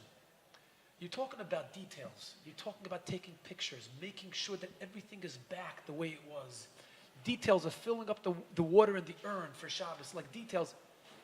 I mean, you can't train for this. Like, this has to come because you're feeling something. I mean, do you train for this? Do you go through a program? Like, how are you so mindful of so many details as you go through the process of doing what you do? Okay, Rabbi Gold, I appreciate the question. I'm going to be very humble, and I'm going to say the answer to this question is we have a fantastic coordinator in Lakewood, and his name is Rabbi Maya Fried. And Maya Fried, he's a Yid who's a shtick hearts. He cares so much about every single person that he gets involved with. And working alongside him over the years, and just watching him work, and to see how there's, as you say, there's details, every single detail is on his mind. And to say if we were trained, we were definitely trained, but we're really trained on the job. And we see what people need. And the need is that the mishpacha should not fall apart during the Eis Tzara, during the time of Shiva. And we're really there for the family. Case in point, a couple weeks back, there was a tragedy in Lakewood, New Jersey. A young child was nifter. Myself, together with two other coordinators, we were in the house and we were preparing the parents and the children to get ready to go to the Levaya. We're very careful to pick up small nuances. We're very careful to pick up small details. And I noticed that there was a young boy, he did not want to go to the Levaya. And I asked him, are you ready to go? Do you want to wait? Do you want to go to the Levaya? He said, my Crocs are ripped. He was embarrassed. His Crocs were ripped. I sent out a text message. I said, does any volunteer have Crocs? I get back a text from one of our volunteers, Shailuza Brachfeld, a wonderful volunteer in Lakewood, and he says, my wife has a shoe store. Yechiel, don't you know the Crocs are out of style? Now it's natives. I said, what's natives? He said, well, if you don't know what natives are, your children will tell you what natives are. Shailuza showed up with every color and every size of natives so that the children could walk out to their own siblings' levaya b'derech kavod. As you say details, this was mind-blowing. Wow. You know, I'm going to be quiet again. This is unbelievable. The silence here has to speak for itself. You're not following a script. This is not following a script. Okay, now A, B, C, do we check off, check off, check off. It's something that has to come from the heart. It has to come from the heart. Rabbi Isai, if you're not moved now, I don't know what's going to move you. I mean, nothing can move you. This is from the heart, and I plead with you. Pick up a phone right now, 718-854-4548. Right now, don't let the moment sour. 718-854-4548. It's really unbelievable. You know, I have a neighbor who's sitting Shiva right now in Los Angeles. I walked in, I know him. I walked in and I was so uncomfortable. You know, like, what do you say? And here you're telling me about Misaskim. They naturally, intuitively know how to tap into the emotions and provide them with the exact needs they need at the time. Rabbi Yoel, I'm a kana your schusim. Thank you for coming in. It's unbelievable what you do in Lakewood, I want to be a part of it in my own way to donate. I want to donate as well, and I encourage 718-854-4548. Well, there is a Misaskim in Los Angeles these days, and moved out to the valley. Malkiel Graydon is the head. There's a new truck out there that's donated in memory of his son, Elimelech. At this stage, first of all, thank you, Yoel. Mazel tov to Yoel on his brother-in-law becoming a chassan tonight. And he came here. Rabbi Gold, I think in the next room in the phones, there are certain people who are asking that they want to be able to give them a donation to Rabbi Yoel Gold. So please go to the next room, to the call center, and yeah, well, listen, you can't disappear with your heads. So at this point, once again, I want to thank you all for joining in. I notice, if you see above me, 3,863 donors. If you are watching this broadcast and you are not one of the 3,863 donors, then please get on the phone and call now. There are volunteers waiting for your call, 718-854-4548, or directly online on misaskim.org. If you are one of those 3,864 donors, why not donate again? Up your pledge.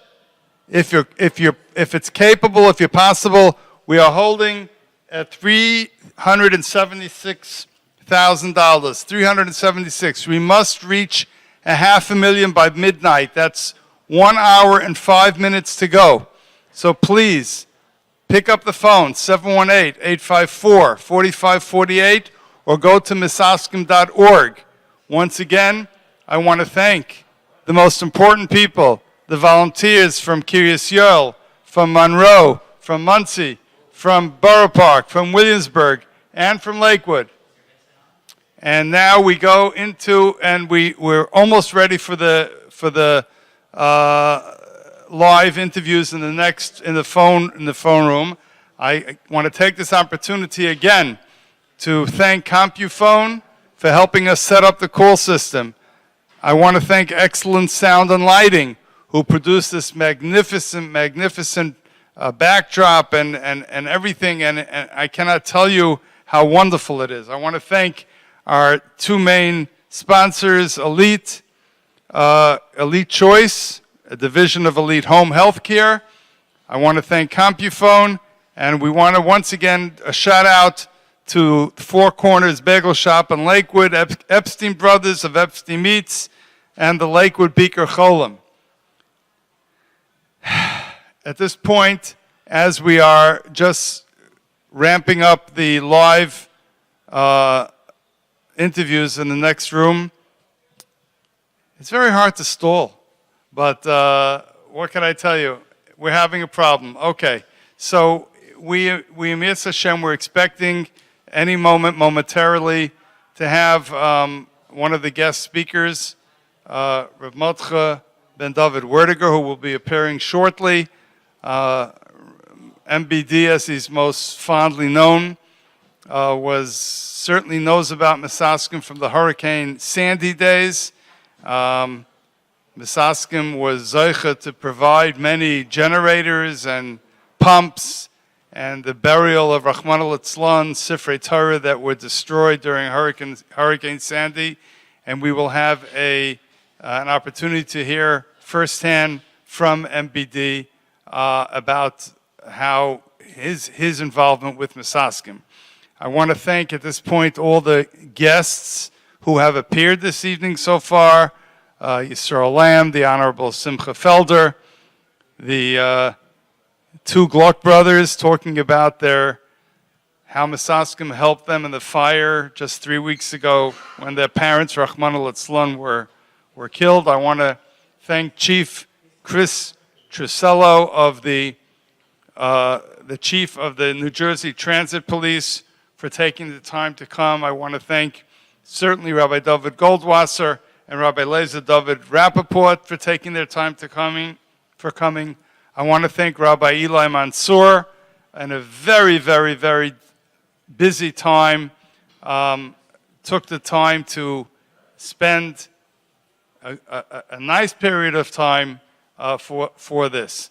And I'm trying to find out, we're having technical difficulties next door, but if we are ready to go, I'll invite my next guest right up here. Please come on. And here he is, live from Seagate, my wonderful friend. Mordechai, Aleichem Shalom, please, have a seat. I don't know whether to call him Mordechai, whether to call him MBD, whether to call him... I actually knew, before I knew you, I knew your father. Your father, who I loved, Cantor David Werdiger. I grew up with his songs, and he used to call me the professor. Professor. Well, actually, your parents, Aleichem Hashalom, used to drive my parents up to Camp Colorina every Friday in a convertible. And my mother, Aleichem, used to hold on to her shaitel. There was a song that was produced. They used to joke about this in one of the songs, Kol Colorina, and bump, bump, bump, bump, bump. And supposedly it was composed by your father on the Parksville shortcut with all the bumps. Every time we went bump, he was able to do that. So, Mordechai, I know you came from Muncie. I know you were probably home already. It's Mesiras Nefesh for you to come out now back from Seagate to Borough Park. It's greatly appreciated. Tell us a little bit about what you know about Misaskim. Well, first of all, our community, Seagate, knows a lot about Misaskim.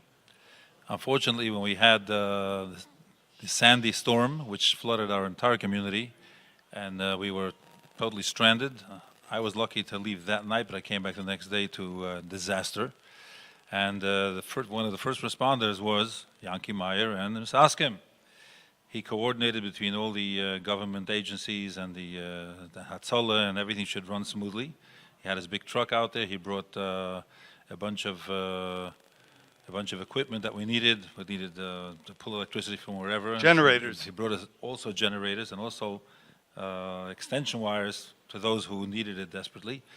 I also know that he came. There were buses, some school buses that transported the people who unfortunately did not want to leave when they were warned to leave. I was almost one of them, but I left on time because my Rabbi told me to leave, and they needed to be transported out of the mess just to get to safety.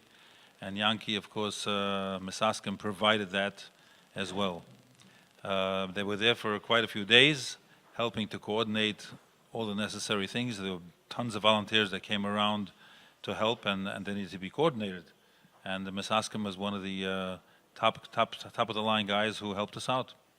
I find it amazing. I'm actually in the office less than a year. Of course, I know Yanki from my days when I was a Westside Hatzalah member, and of course, Yanki is a Borough Park Hatzalah, still is an active B41, and I am never. Every day there's something else that amazes me about what goes on in Misaskim. And it's not just Yanki Meyer, it's also the people who he has trained. And he trained them by them watching and learning from his Mesiras Nefesh in helping a person who is in pain, a newly orphaned child, a new widow or a widower. How does a person get to be like that? I think it's something that's ingrained in his being. He's just a person who loves to give. And one of the most amazing things that I have experienced with Yanki is he invited me a couple of years ago to the famous Tilim things that he does in the Asifa. Asifa. Next week. We're having it next week. I was really blown away by the emotion and the excitement and his oiris that was going on there at the time was beyond description. I've never personally been at one of them. I've seen videos of them. It's time to join. Mi'etz Hashem, I hope to next week. And I have to tell you that we are Maminim b'nei Maminim. We have to believe. Famous song, by the way. Yeah. 1978. Trust me, I remember when it was recorded. The same time as Someday We'll All Be Together. We are joined by Rabbi Yoel Gold, who was in the. How are you? Rabbi, Nice to meet you. I'm a little bit starstruck, by the way, because I since 8 years old, I've been listening to your music, and it's the first time we meet formally, and it's really an honor that you came in. I don't know. I came in the middle of the conversation. I don't know what. we spoke about Seagate. We spoke about Seagate. About Hurricane Sandy, and yeah. So I mean. Well, now the subject of hurricanes is very in. Unfortunately, very in right now. Very, Yes. unfortunately. Yeah, and for many people, I live in LA, and for us, it's earthquakes. But What about the fires? Yeah. Really, it's amazing what's going on here suddenly. From all the side, fires in Los Angeles, earthquakes in Mexico. I don't know if you heard, but in Russia, they had plague of grasshoppers, millions of grasshoppers. No. I did not hear that, no. Last week. I didn't hear. Millions of grasshoppers. I saw a video clip. I couldn't believe what I was seeing. I thought it was back in Mitzrayim. This is a news flash, by the way, from MBD. That's pretty good. Wow, grasshoppers in Russia. Grasshoppers That's in Russia. mamish unbelievable. So we're getting mamish smacked from all sides. What's the mess? What's going on? What's the message? And it's a couple of days before Rosh Hashanah. What do you think is going on? The Rebbe Shalom wants us to donate to Misaskim. Yeah. That's probably no. This sure. This is probably it, to increase chesed, and we should donate to Misaskim. 718-854-4548. It's hard for people to wrap their brains around a Hurricane Irma, Harvey. Hurricane Harvey. You can be empathic for Hurricane Sandy because I remember reading about. And we had a fraction of what was going on in Houston and in Florida. I mean, what we had was a disaster, but it was a quick in and out disaster. Yeah.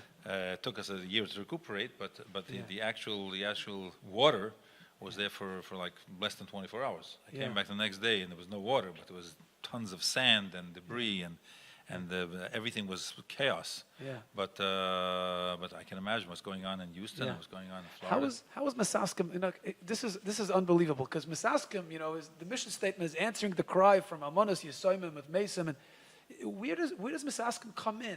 I think they came to look for Mesim. No. No, I know, but what happened with Misaskim there? Misaskim is they Misasakin whatever chesed is possible.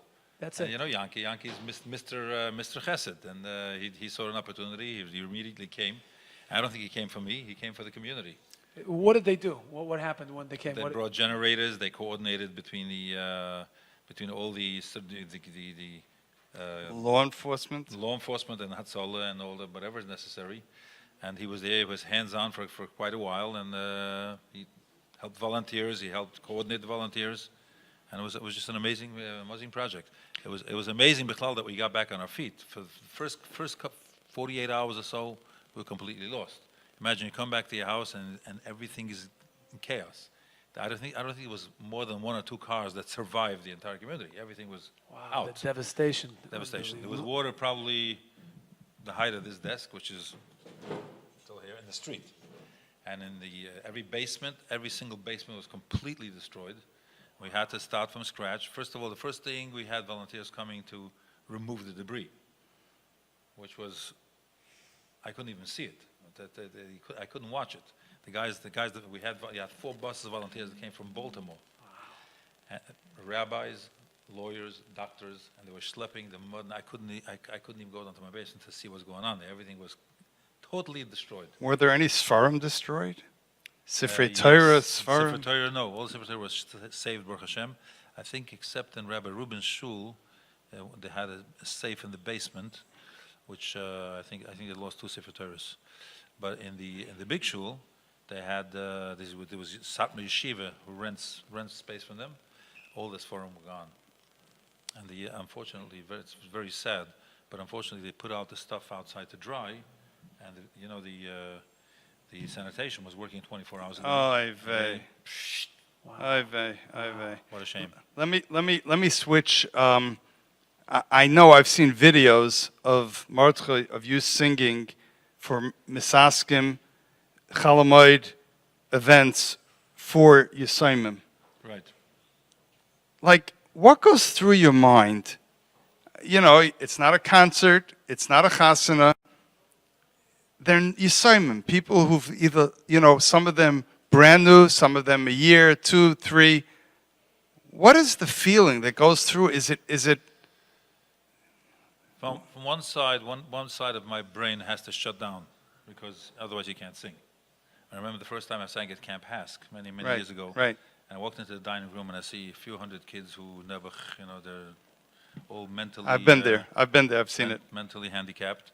And I remember Shapsi Parnas. Yeah. Was there with his keyboard, and the makeshift stage, a couple of tables put together, and my wife was there, my daughter. Actually, I got there through Camp Fege, which is across the street, Rabbi Stern.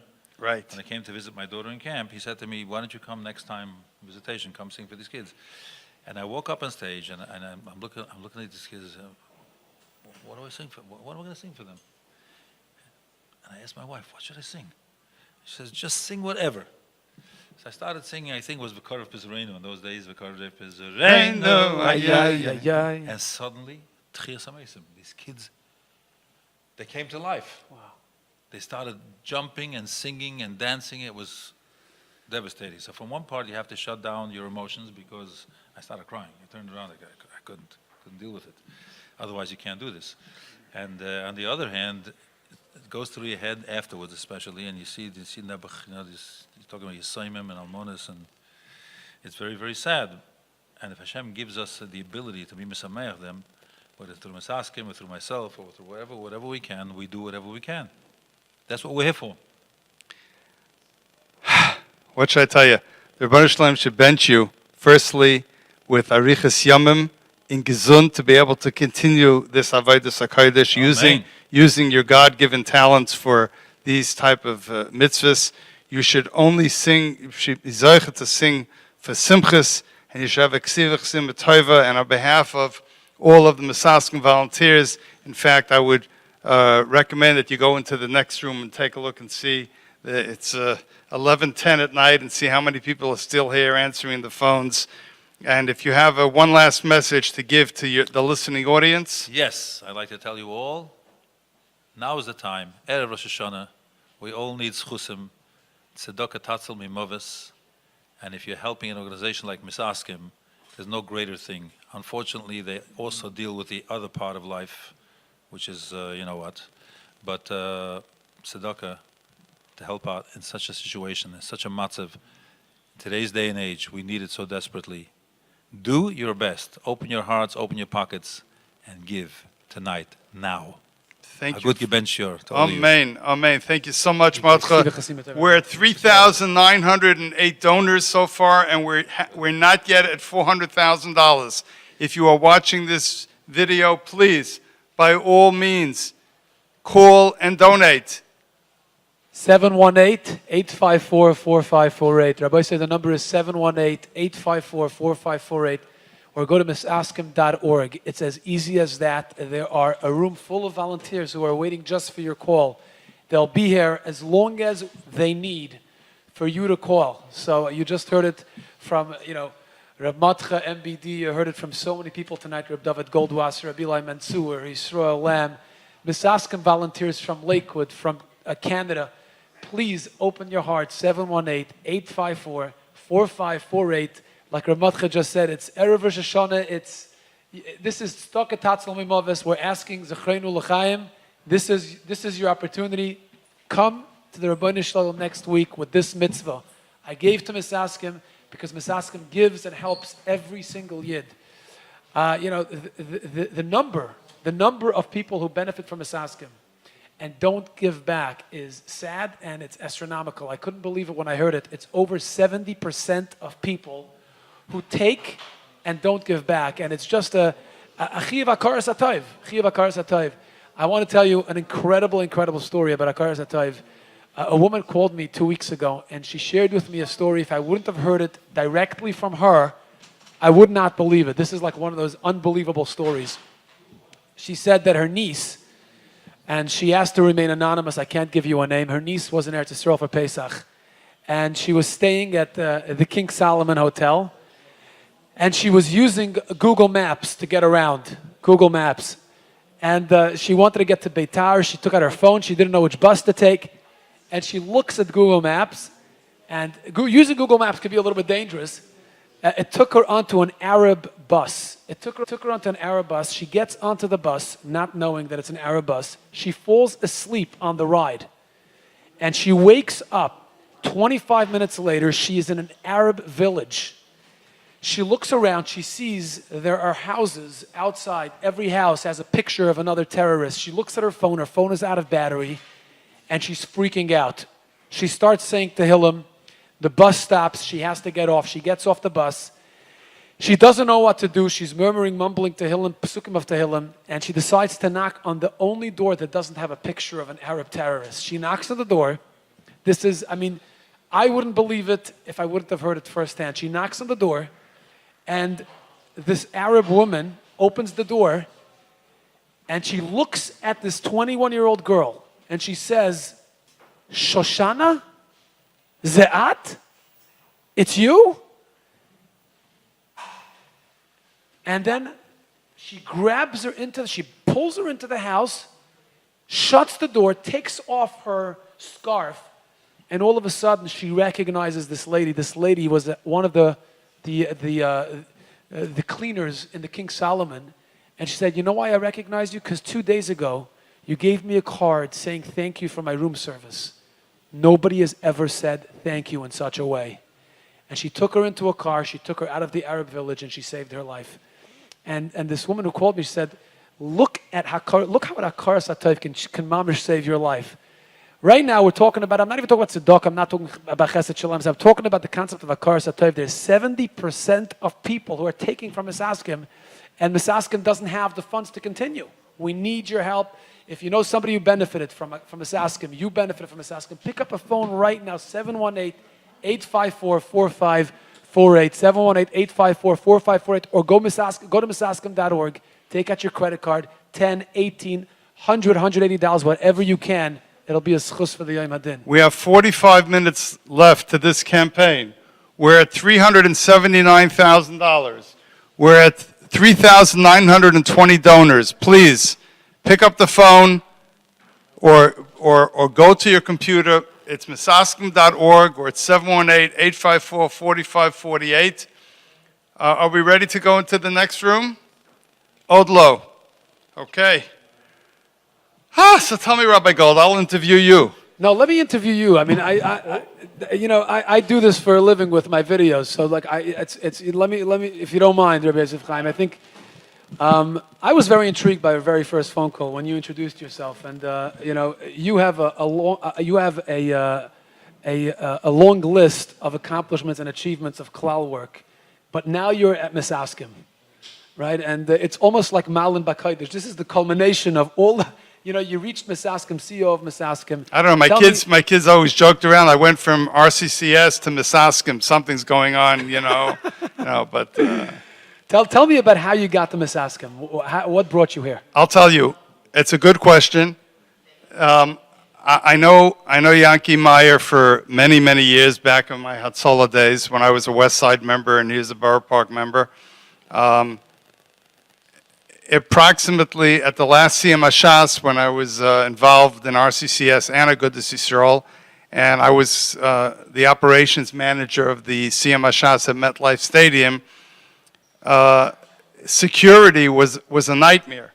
And there is no way that I was able to do it all upon myself. People don't understand, have no idea as to the security that went on behind the scenes at the Siyam HaShas.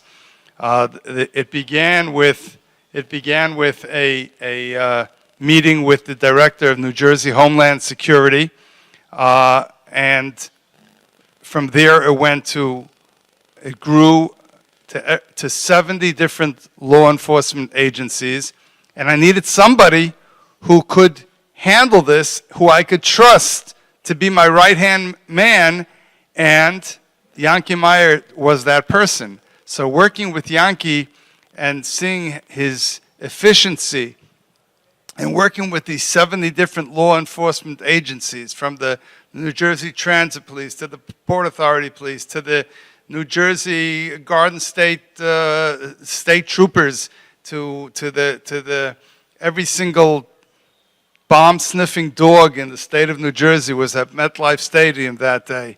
And we just developed a friendship, and he came to me one day and told me how hard it was for him as a chief volunteer to run Misaskim and yet to be able to support Misaskim at the same time. And he asked me, and it took me several months of soul searching and speaking to a few Rabbanim who I respect and who advised me, and I took the plunge into the life of Misaskim. And as you are surprised tonight, as you say over and over, and blown away, I can tell you that I am blown away every single day at Misaskim. I'm blown away by the volunteers, by the families of the volunteers, by the office staff, by our chief of operations, Sruli Hayim, who is unbelievable in terms of, I mean, when you say 24/7, that's what Misaskim is. You can't just say, okay, like I said this morning, you can't just say, okay, stop. Nobody's allowed to die today. You know, mention Tracht and Gottlacht, as they say. HaKadosh Baruch Hu runs the world. He's there. There are other people, other staff members who are helping. Whether he has assistants, and the women, the lady staff in our office are.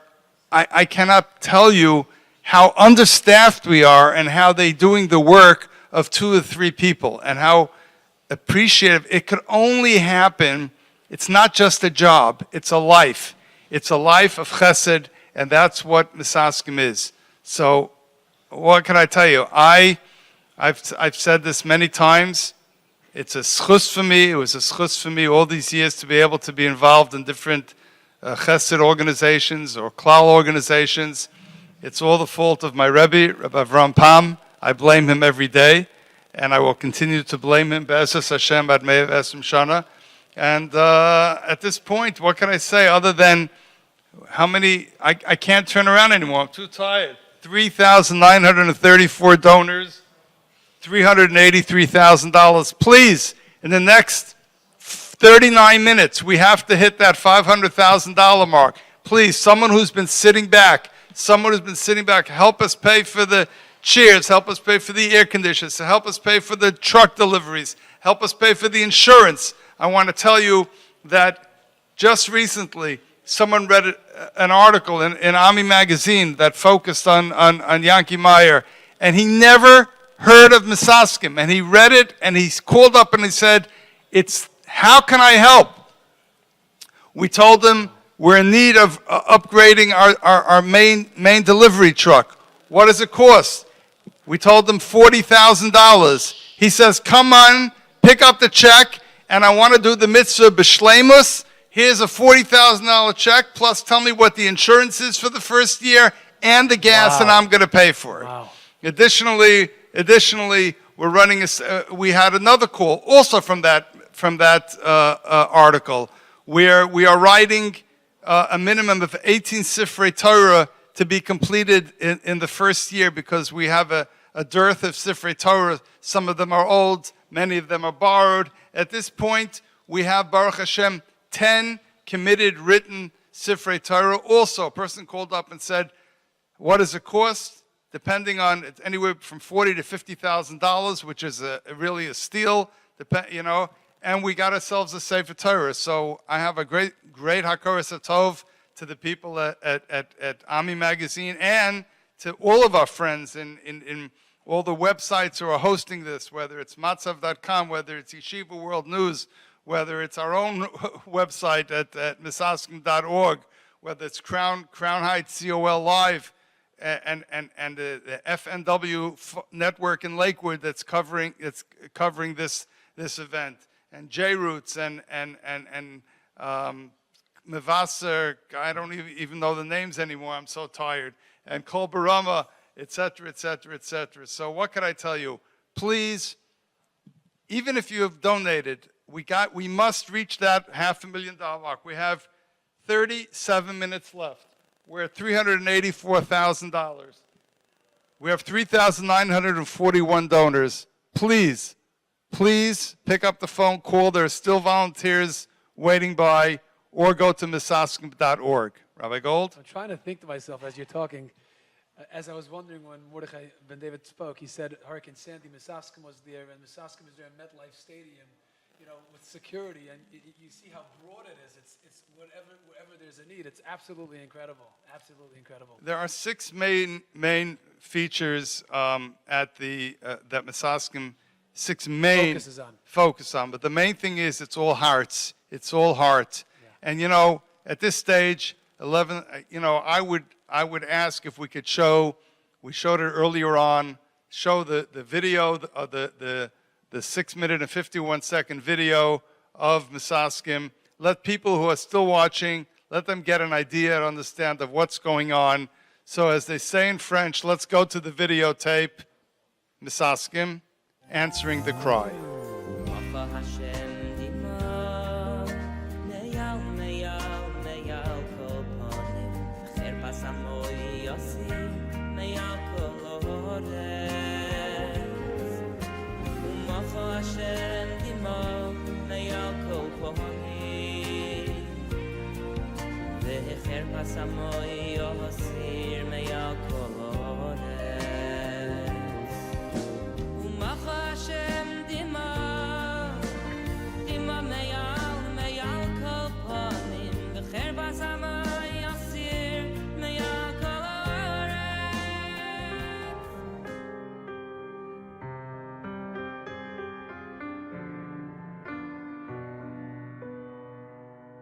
When we came back from the Levaya, we were very down and our minds were not proper, and I was thinking all the work that has to be done in the house.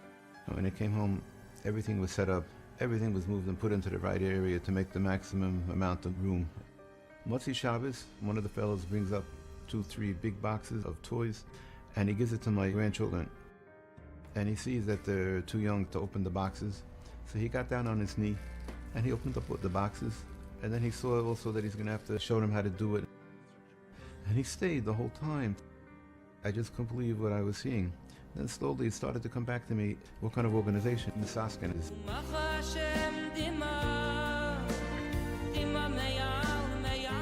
was nearing the end of my dispatching shift, and we got a call from somebody in Borough Park saying that she has a Russian neighbor whose son passed away in Schenectady. They're not sure what's going on, but they need help to get the body released. There was a whirlwind of activity, getting in touch with everybody, trying to get through the legalities, finding out what really happened and how this body can be released expeditiously. Several hours later, Baruch Hashem, the medical examiner in Schenectady released the body and said that we can come pick it up. We drove a total of approximately 400 miles. The next morning, we had the zchus, gave him a proper tahara, tachrichem, kevi Yisrael, like every Yid.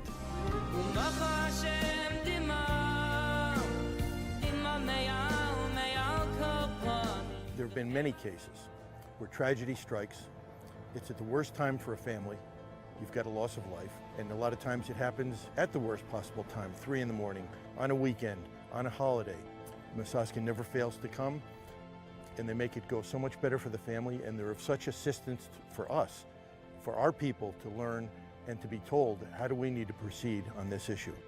A lot of times they have alternatives that are viable for the legal prosecution of cases. For instance, they're on the forefront of the virtual autopsy, where you can do what's the equivalent of an MRI, still gather the necessary evidence you need to prosecute a case, and this way the bad guy doesn't get let go, but yet the Jewish law is respected.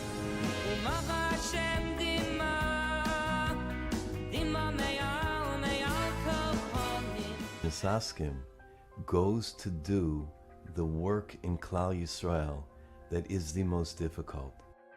We never expected to get a phone call of a young mother who had both her arms and both her legs amputated. We couldn't go on. That was the day that anybody in the office needed strength. We were the ones who were tasked with burying Dizevarm. This is a story that'll stay with us forever.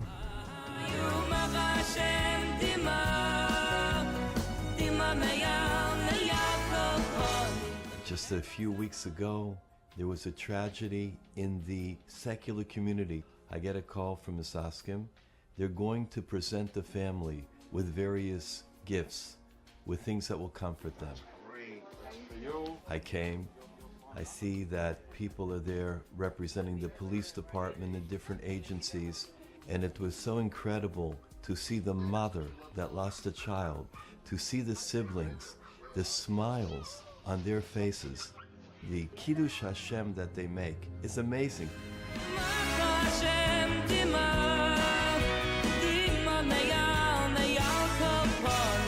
Running around the world and singing on big stages is wonderful, but the most meaningful is clearly to be able to sing and bring a smile to the faces of young children who are broken.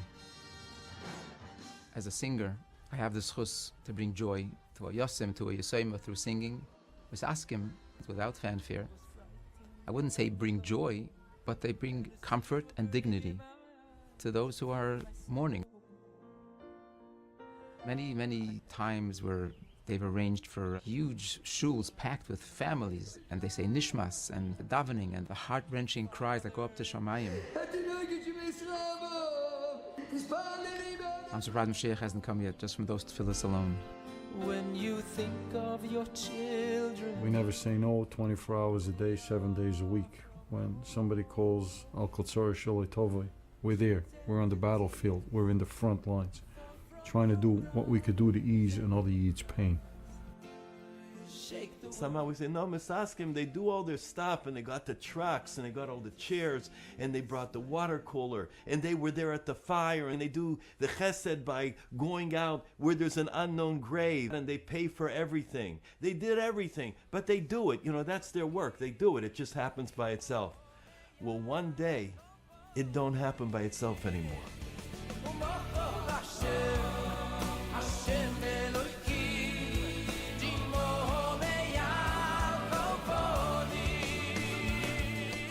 We're ready to step up to the plate and do what the Eibishter benched us that we could do to help Klal Yisrael. But we in return need that Klal Yisrael should help us. Bring on the day when there'll be no more tears. We'll never cry again.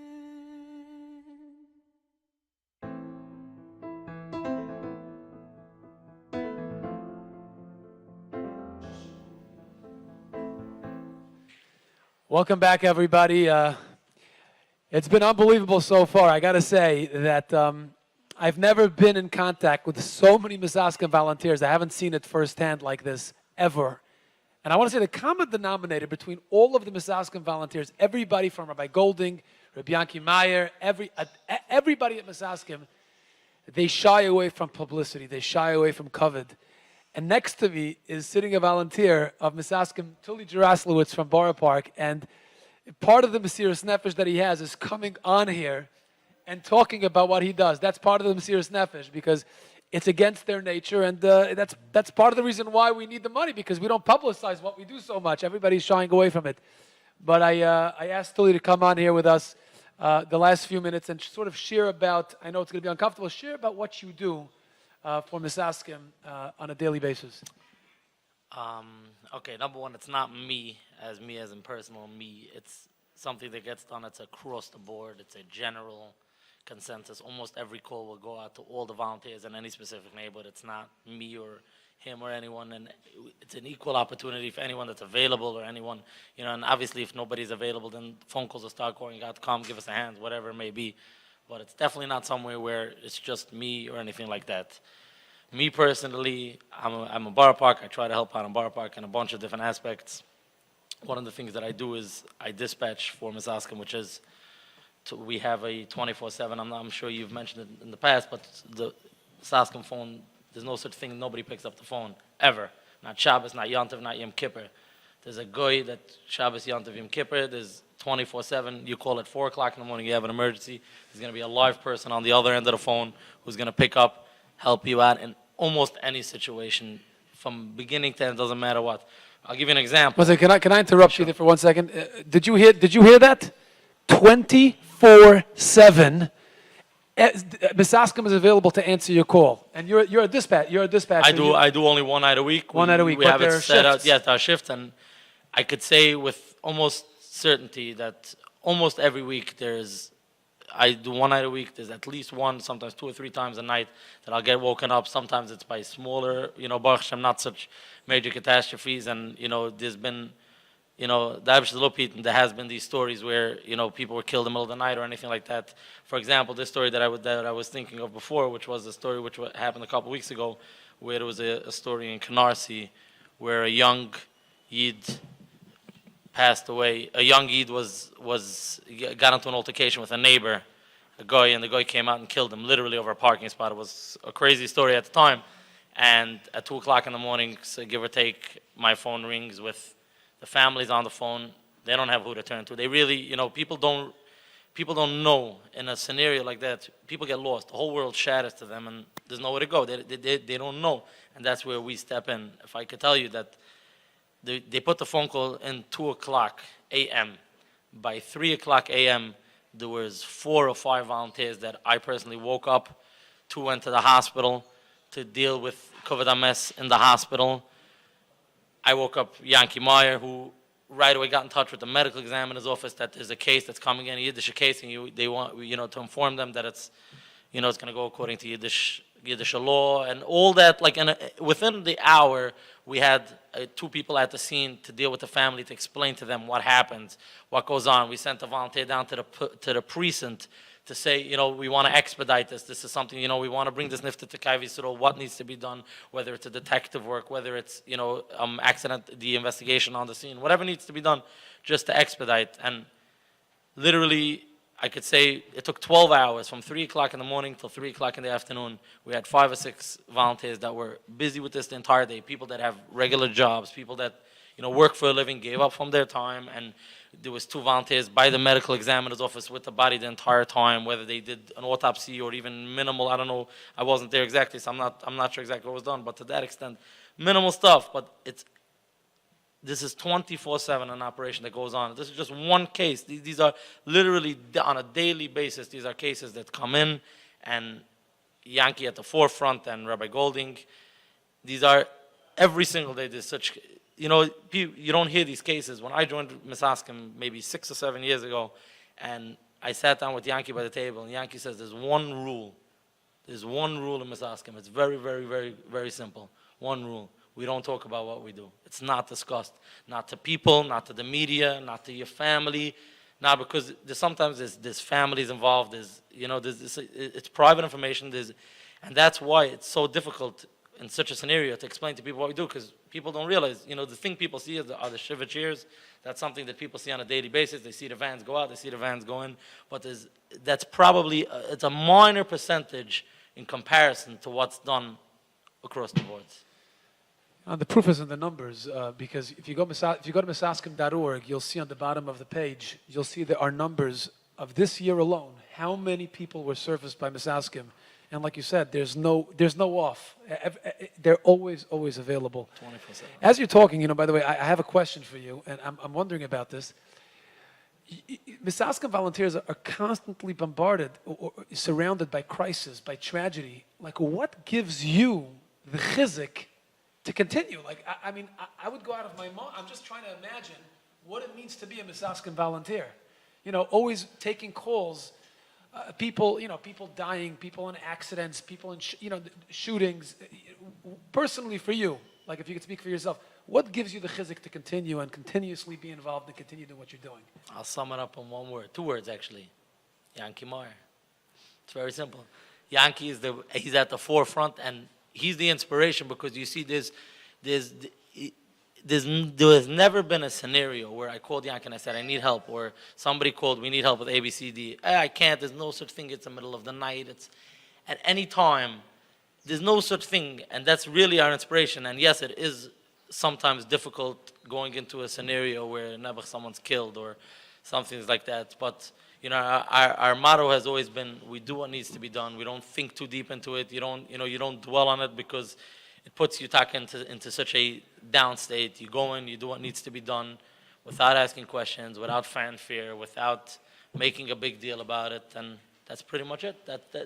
Literally, that's our chizik. Our chizik is that we see. I could tell you, I mean, there are stories, like I told you one story, there's hundreds. I mean, stories every day. I mean, I'm sure it was discussed. There was a story this morning, Nebuch with a baby that didn't wake up. And I mean, I know personally, we've been busy, Misaskim has been busy arranging this fundraiser now for weeks, for months. And Yankee hasn't slept nights. I mean, I have spoken to him at all hours of the night about this because that's what he was working on. This morning, if you passed by Maimonides Hospital, who was outside Maimonides Hospital? He wasn't fundraising. He was doing what needed to be done. And that is what we do. Simple as that. 718-854-4548. 718-854-4548. You know, for someone who wasn't supposed to be on tonight, you're one of the best interviews I've ever heard. Wow. Wow. Wow. Yeah, I was. Thank you. Yeah, I was in the next room. I was watching and listening.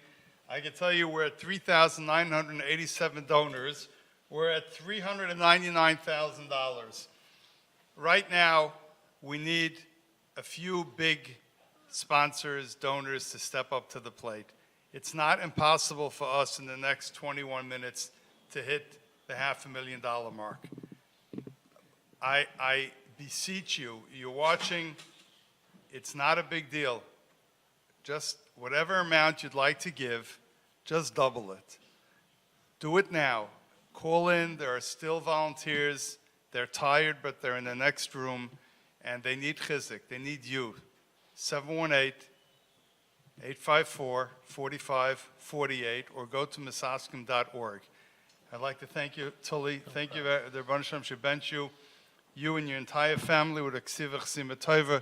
You should be able to continue this amazing chesed. It's a chesed that is unmatched by anywhere what Misaskim does. I just work in the office. I'm not the ones at the houses.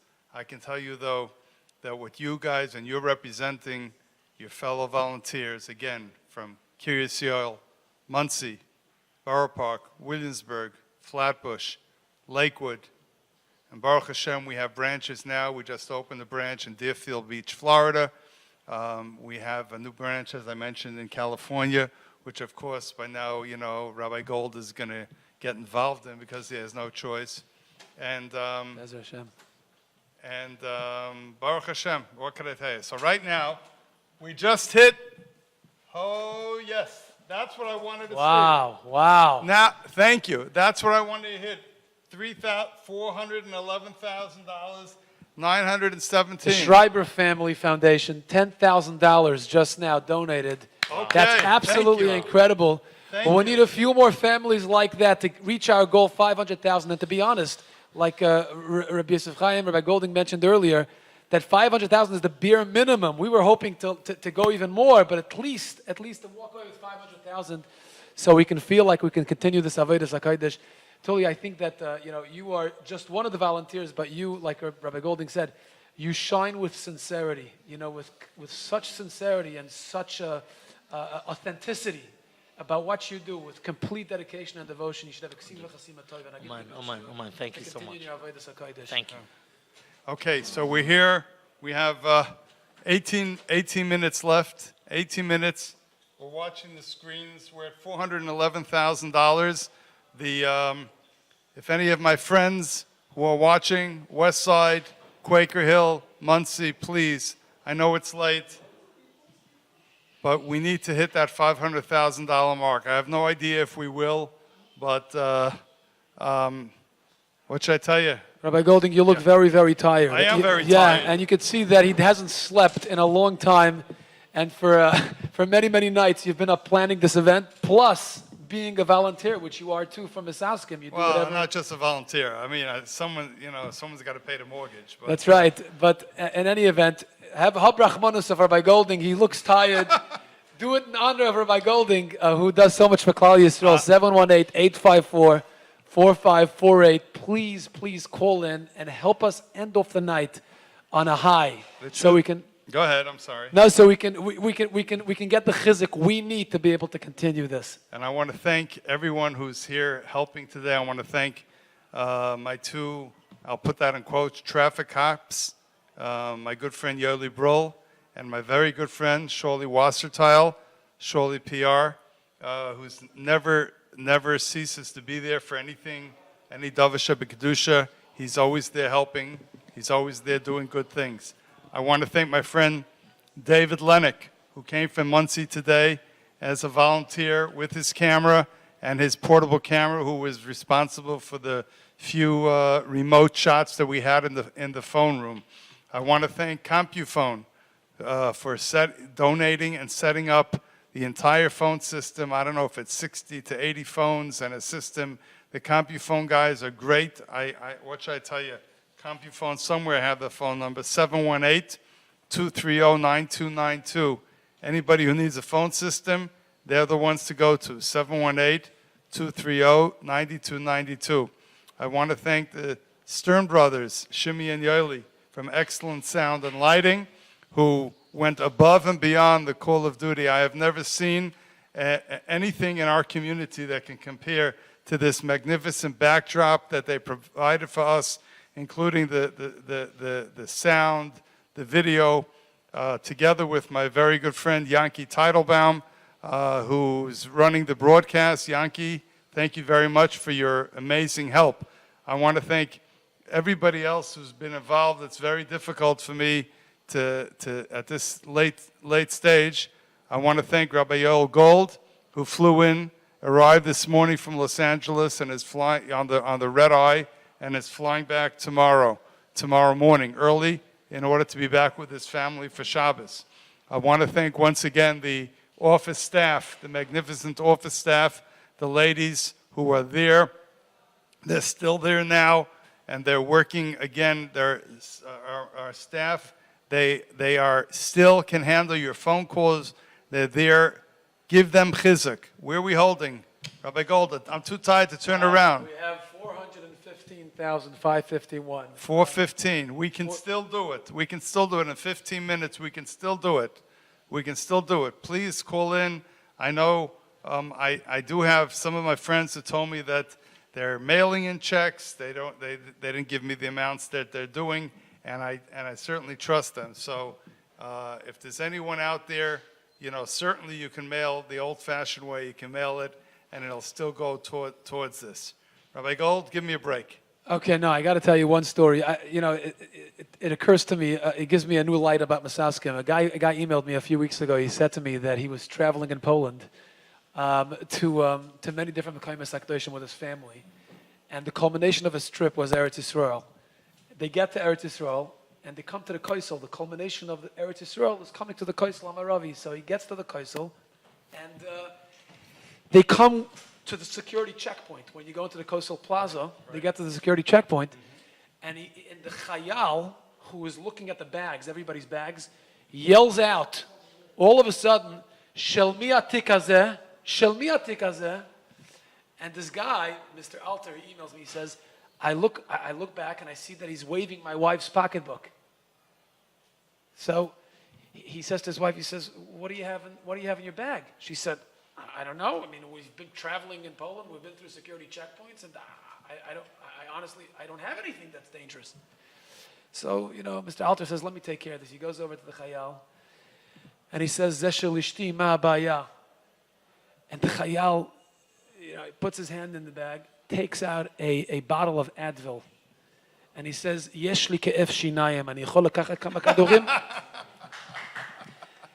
And Mr. Alter, a Hasidish Yid, this is a Chayal, Chiloni, Sfaradi, and he said at that moment he felt the Mika Amch Yisrael, the family of Klal Yisrael. Like, Rabbi Orlovsky says we're family, and sometimes we're a dysfunctional family, but we're family nonetheless. And, when you care, when you see what Misaskim does, I think it brings out the point. Only family can do what Misaskim does. And Misaskim treats Klal Yisrael like brothers and sisters, like they really care. You could see anyone who was interviewed tonight demonstrated such compassion, such heart, that only to a family member, you can only have it to someone who you're so close to. And Misaskim has a natural feeling of closeness to anybody they deal with, regardless whether the background is Charidy, Chiloni, Meis Mitzvah, it doesn't matter. They're a Yid and a Neshama, and that's what they deal. We're up to 435. Somebody just donated $20,000. Aaron and Chaya Ellenbogen. Ellenbogen. Wow. Thank you so much. I'm going to cry. I'm telling you. Unbelievable. Come on, $435. I knew I should have taken a haircut.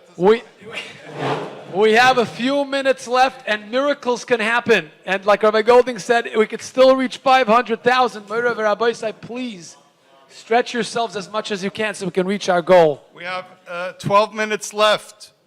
Do the math. A little more than $60,000. Maybe we can still do it. Please. 718-854-4548, misaskim.org.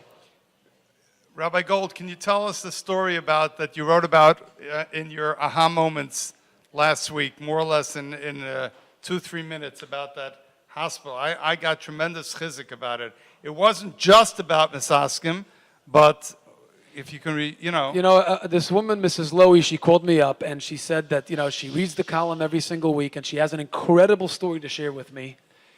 And I have to be honest, I have, Baruch Hashem, I'm privileged to hear so many stories from so many different people. And, a lot of the stories are incredible to people because it happened to them and they experienced it. But this woman, she said, I have this incredible story. She started sharing the story with me that her father was in the hospital and they went to visit him every single week, twice a week, 3 times a week. And then they noticed that there was a guy, his name was, I think, John Hurtis.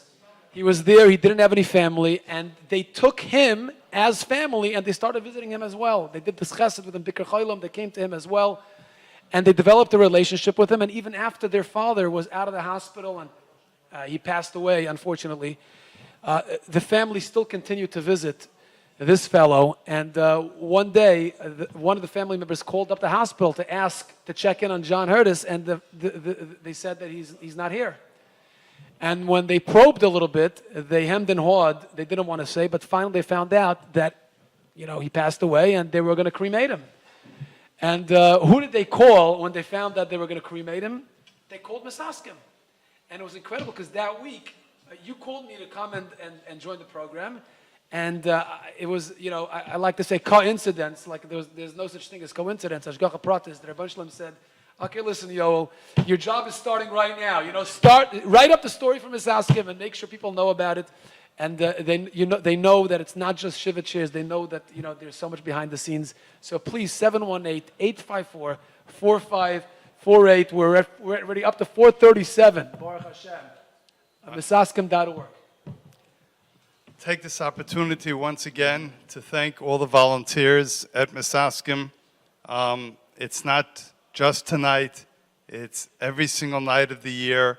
They don't get fanfare. They don't have the glitz that some of the other organizations do have. They do it behind the scenes. They do it l'shem shamayim.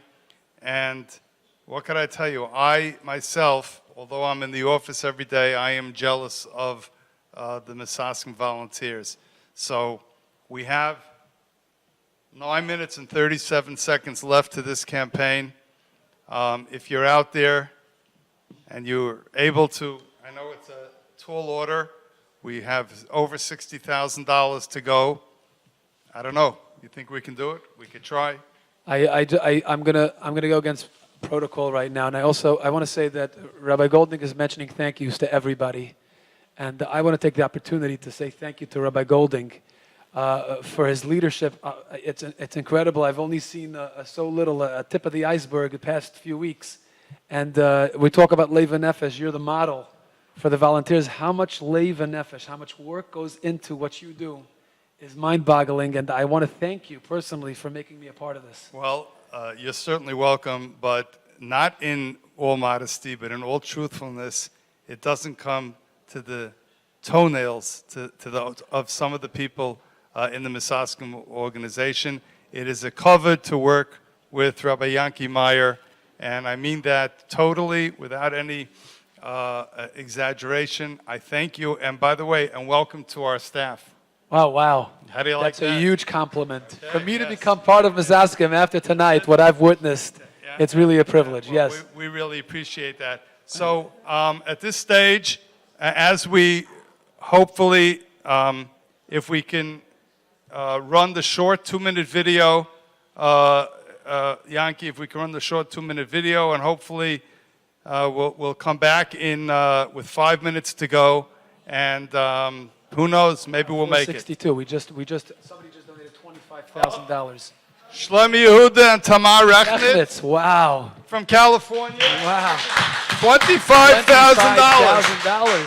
$25,000. We're at 462,000. Forget 462. We can still do it.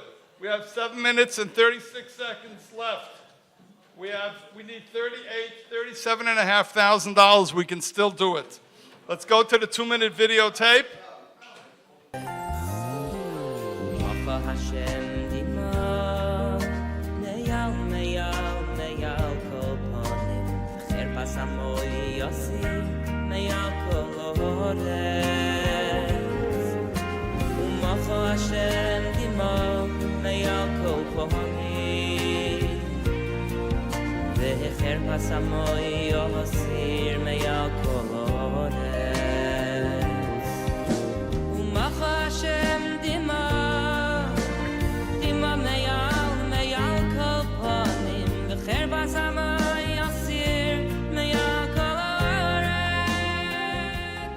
We never say no 24 hours a day, 7 days a week. When somebody calls Al Kotzor Sholei Tovoi, we're there. We're on the battlefield. We're in the front lines, trying to do what we could do to ease another Yid's pain.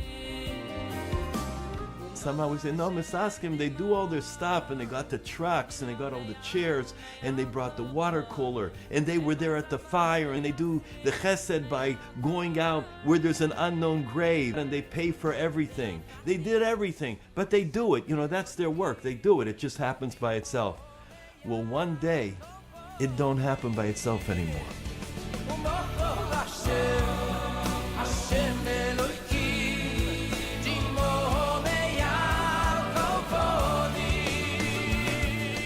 We're ready to step up to the plate and do what the Eibishter benched us that we could do to help Klal Yisrael. But we in return need that Klal Yisrael should help us. Bring on the day when there'll be no more tears. We'll never cry again. Welcome back. We're back. We have 5 minutes, 22 seconds left to get to the 500,000 goal. And anybody that's watching, please, this is the last plea we have.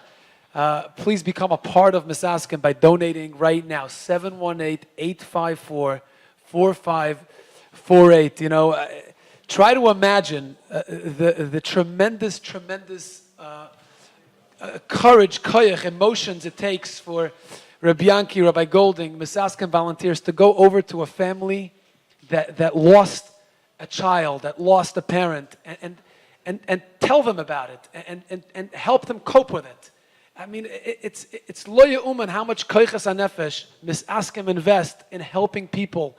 The Chesed Shalem has become a part of it right now, the last few minutes of our campaign, by helping us reach our goal. 718-854-4548.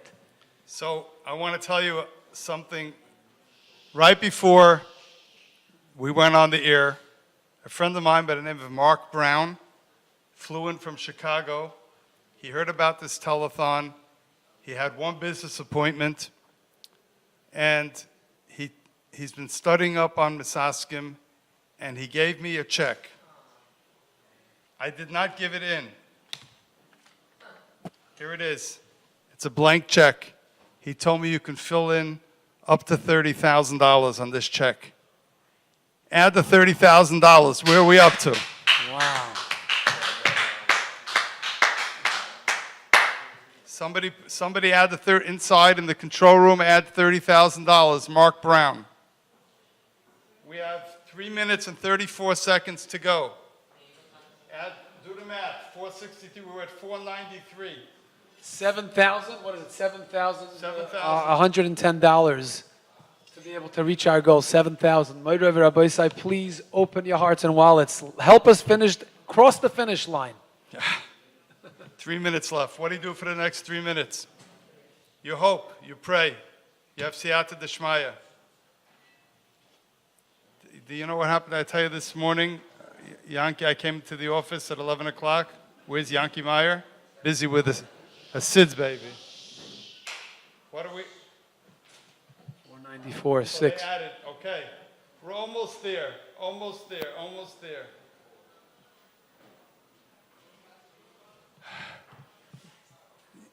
Please, if you're Yankee Meyer, if you're listening to this, if you listen to Yankee, come in. And what's the story? This morning, didn't you say that one of the doctors gave you a donation? Yankee Meyer, if you're in the next room, please come in. Okay, we have 2 minutes and 19 seconds left to go. To say that I'm exhausted is an understatement. Rabbi Gold, I want to thank you. You're 495. 495. You're the Kirsch. $1,000. Yehuda All right, that's Kirsch. Charity, the charity campaign. Wow, Yehuda Kirsch Yehuda himself. Kirsch, This thank is you. beautiful. Thank you so very much. Yehuda Kirsch of Charity, who spearheaded the technical, all the ads and everything in this campaign. He is efficient as efficient could be. 1 minute left. Guys, we're counting down. 1 minute, 46. 45 seconds. There is just less than $5,000. Okay. I guess we could just sit and watch the screen and daven. Maybe we should take a pitel to Hillel by Golding.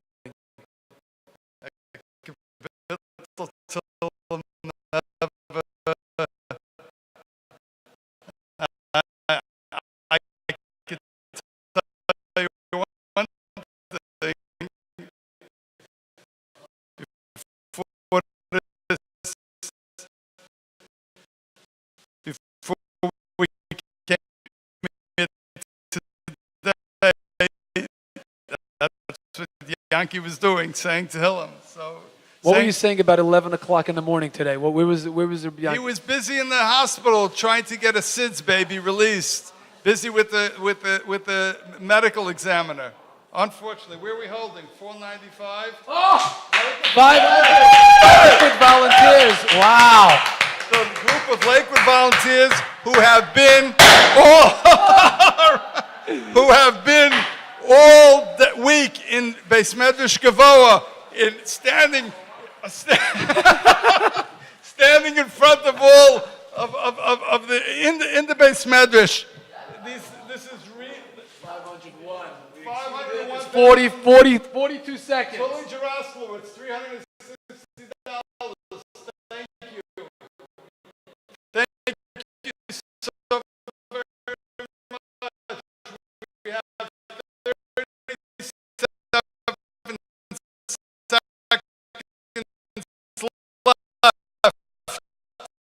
left.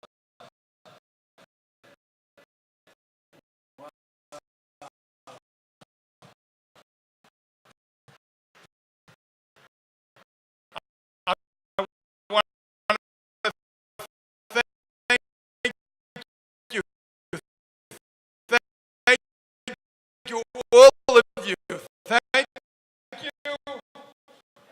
500. I can't believe it. I feel like crying. Even without the confetti, I feel like crying. Yankee Teitelbaum.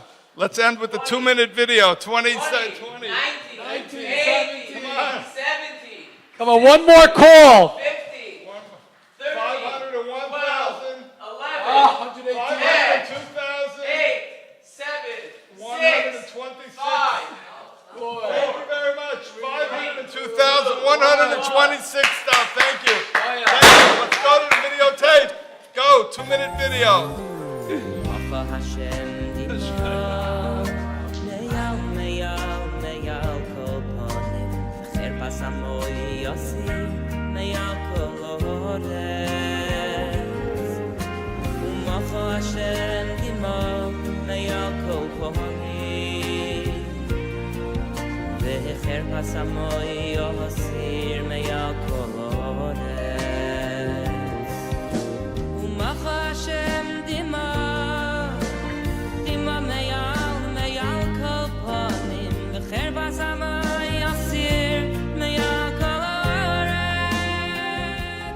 We never say no 24 hours a day, 7 days a week. When somebody calls Al Kotsara Sholei Tovoi, we're there. We're on the battlefield. We're in the front lines, trying to do what we could do to ease another Yid's pain. Somehow we say, no, Misaskim, they do all their stuff, and they got the trucks, and they got all the chairs, and they brought the water cooler, and they were there at the fire, and they do the chesed by going out where there's an unknown grave, and they pay for everything. They did everything, but they do it. You know, that's their work. They do it. It just happens by itself. Well, one day, it don't happen by itself anymore.